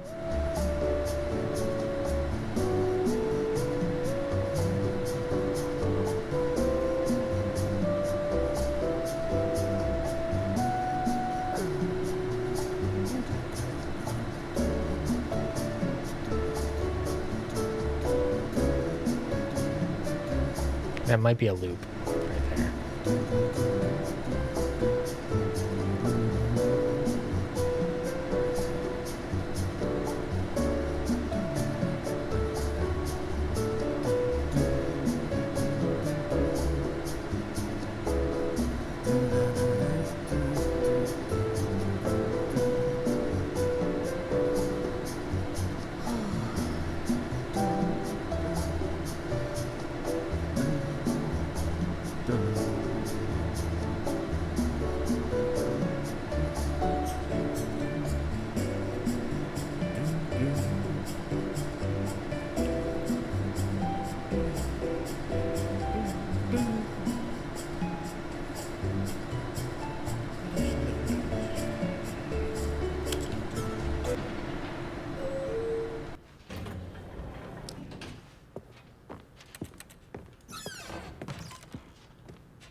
Stepping into his manager's office, Stanley was once again stunned to discover not an indication of any human life. Crushed by the weight of... But Stanley guessed the correct code by sheer luck. Was it that the bucket knew all along? Was the bucket guiding him? Yes, this is certainly the most logical explanation. Twink. So yeah, this time I guess I'm just gonna do pro mind control facility ending, and then Stanley and the bucket walked straight ahead through the large door that read "Mind Control." we'll see if the narrator actually holds true to him saying that he'll end Stanley after this last run. The lights rose on an enormous room packed with television screens. What horrible secret did this place hold? Stanley and the bucket both wondered to themselves.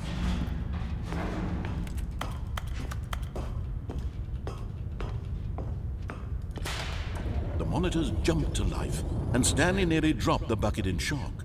Everyone in the office was being videotaped, monitored like guinea pigs. The bucket had never seen anything like this, and it very nearly burst into tears as Stanley cradled it gently, reassuring it that everything would be fine.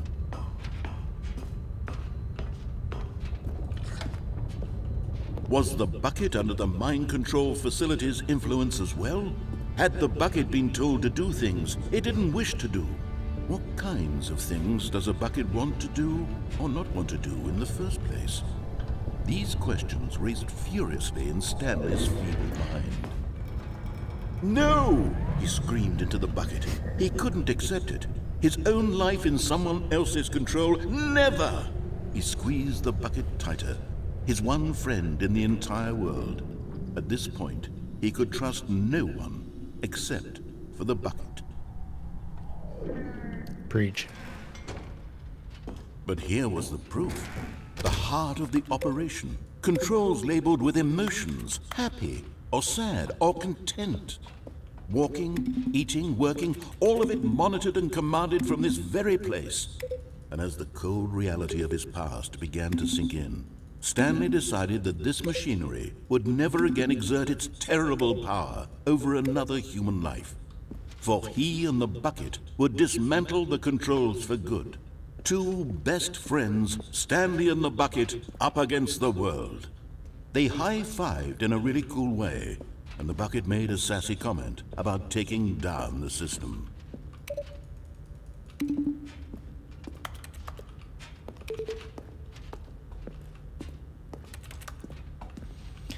All right, time to look at some birds.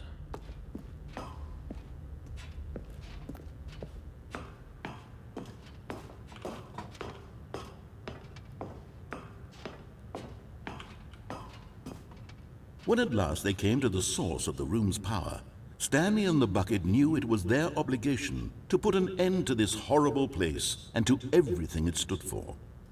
But at the last second, the bucket jumped in and pressed the button to turn on the controls. Stanley gasped in horror. Had this been the bucket's plan all along? To take over the machine and claim the power for itself? How could the bucket have betrayed him like this? Stanley was prepared to throw the bucket away in disgust when suddenly an image appeared upon the enormous screen. Birds. Silly, silly birds. The control buttons became active again.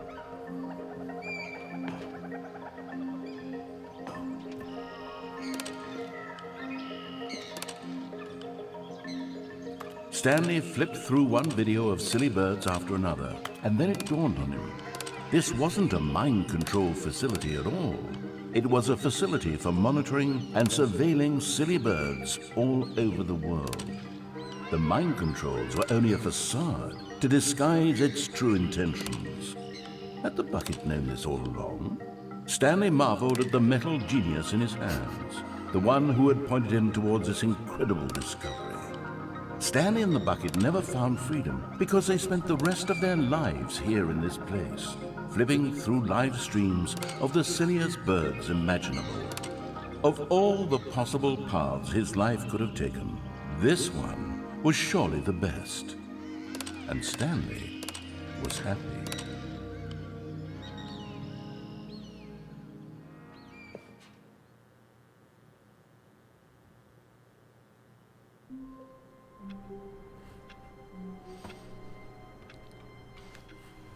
Well, so he lied, but this is a different layout, one I haven't seen before.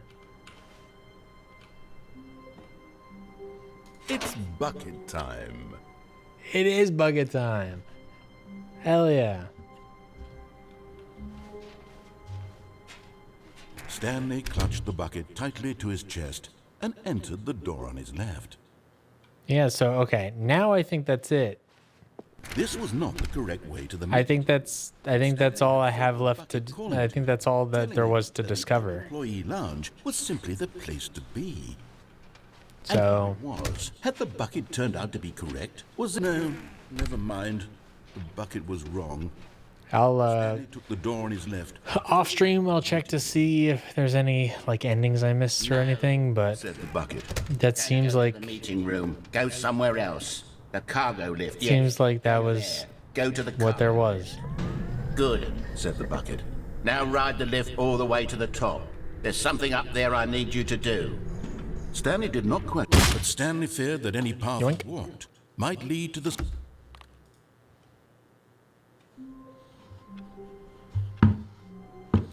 Yeah, so that'll be it. And it's late. And I'm tired and I'm hungry. Thank you for joining me. That's going to be it for tonight.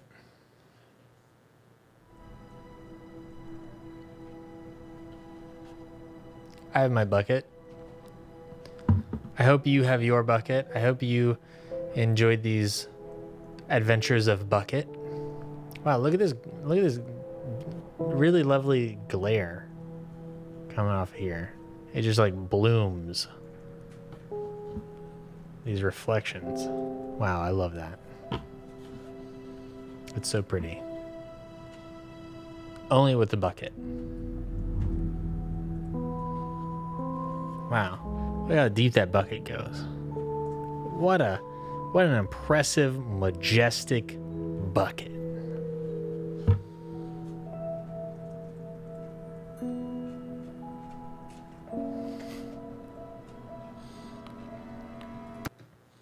Thank you for joining me. As I mentioned earlier, Emergent Beacon is closing in on the next video. Let me put this up.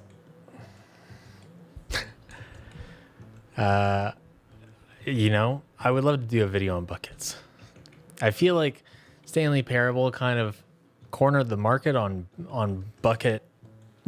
bucket-based narrative, but who knows?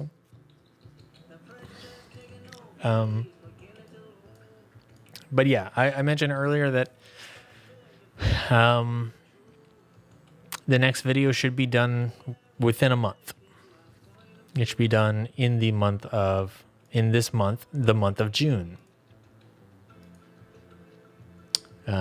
So I'm very excited about that. I got to get a lot of stuff done, but it's getting very close. There's just a few major pieces left. And yeah, I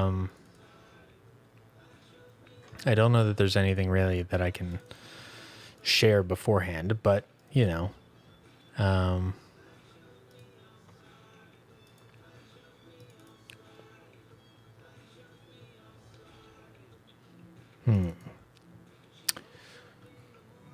But yeah, there should be two videos actually.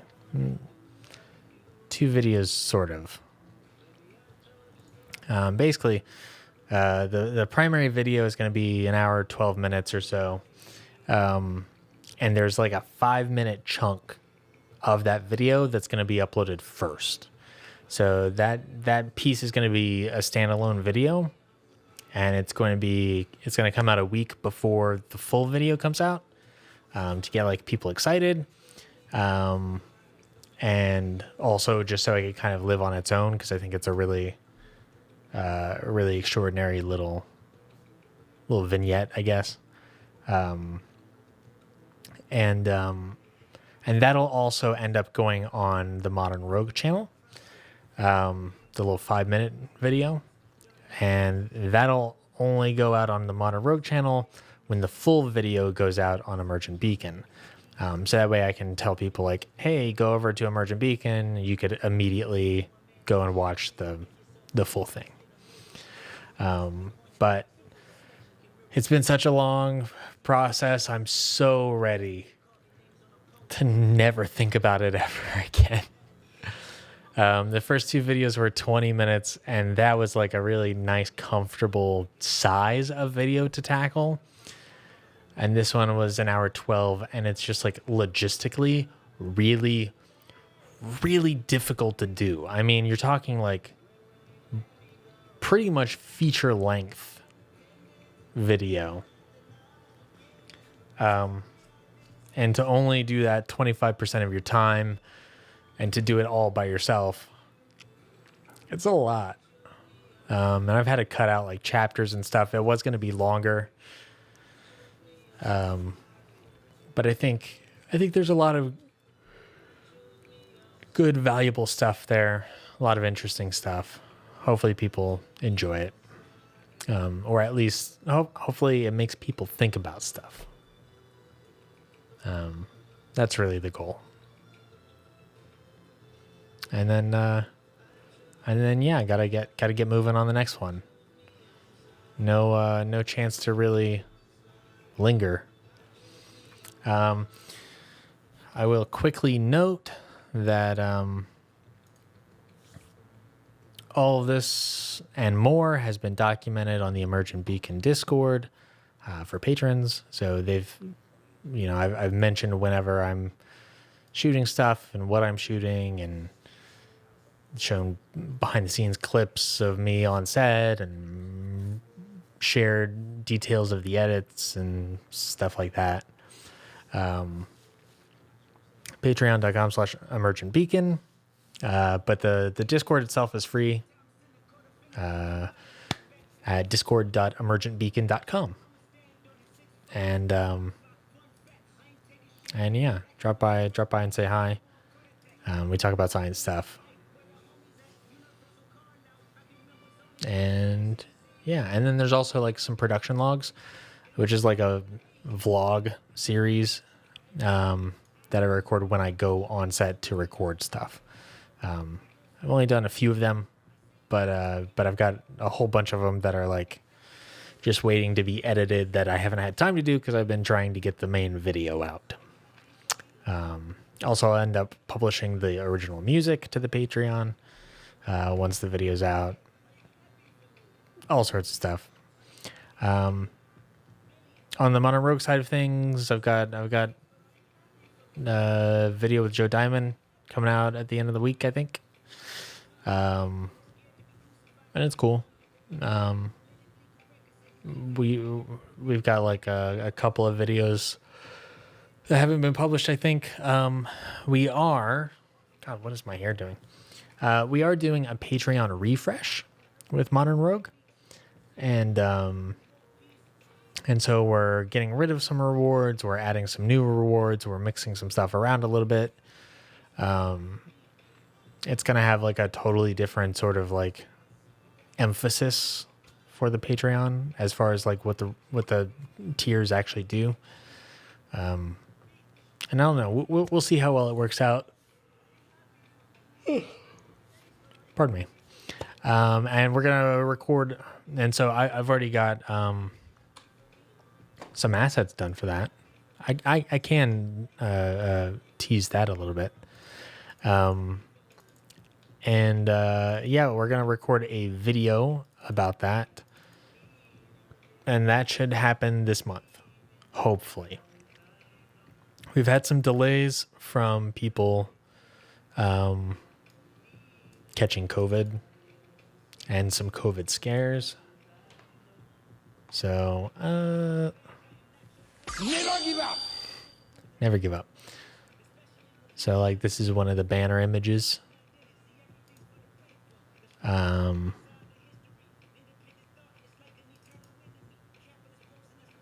This is one of them. This is one of them.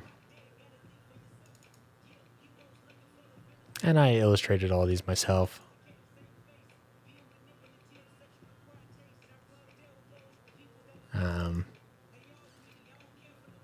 Stuff like that.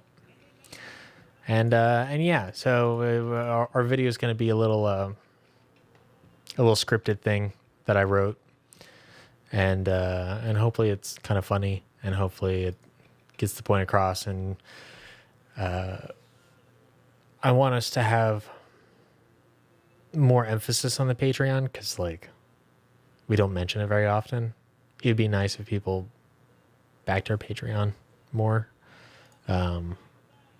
Even though it's probably not, it's not even the most like significant source of income we have. Like we have different revenue streams and it's not our biggest, but it'd be nice if it were, or if it was more competitive. So that way we could say, hey, we should emphasize this more. My next Modern Rogue edit needs to be like that Stanley video. Yeah. I did a Scam School ad sort of in that style a few years ago, handful of years ago, probably more than a handful of years ago at this point, but that was forever ago. Anyway, I'm yawning too much. I'm going to end it there. Thank you for joining me. Thank you for hanging out. Be safe. Make good decisions. Have a good one. Whenever I post Emergent Beacon, I'll blast it on all channels. Everybody will know. I will make sure that everybody knows, because I'm very excited. Anyway, have a good night. Bye.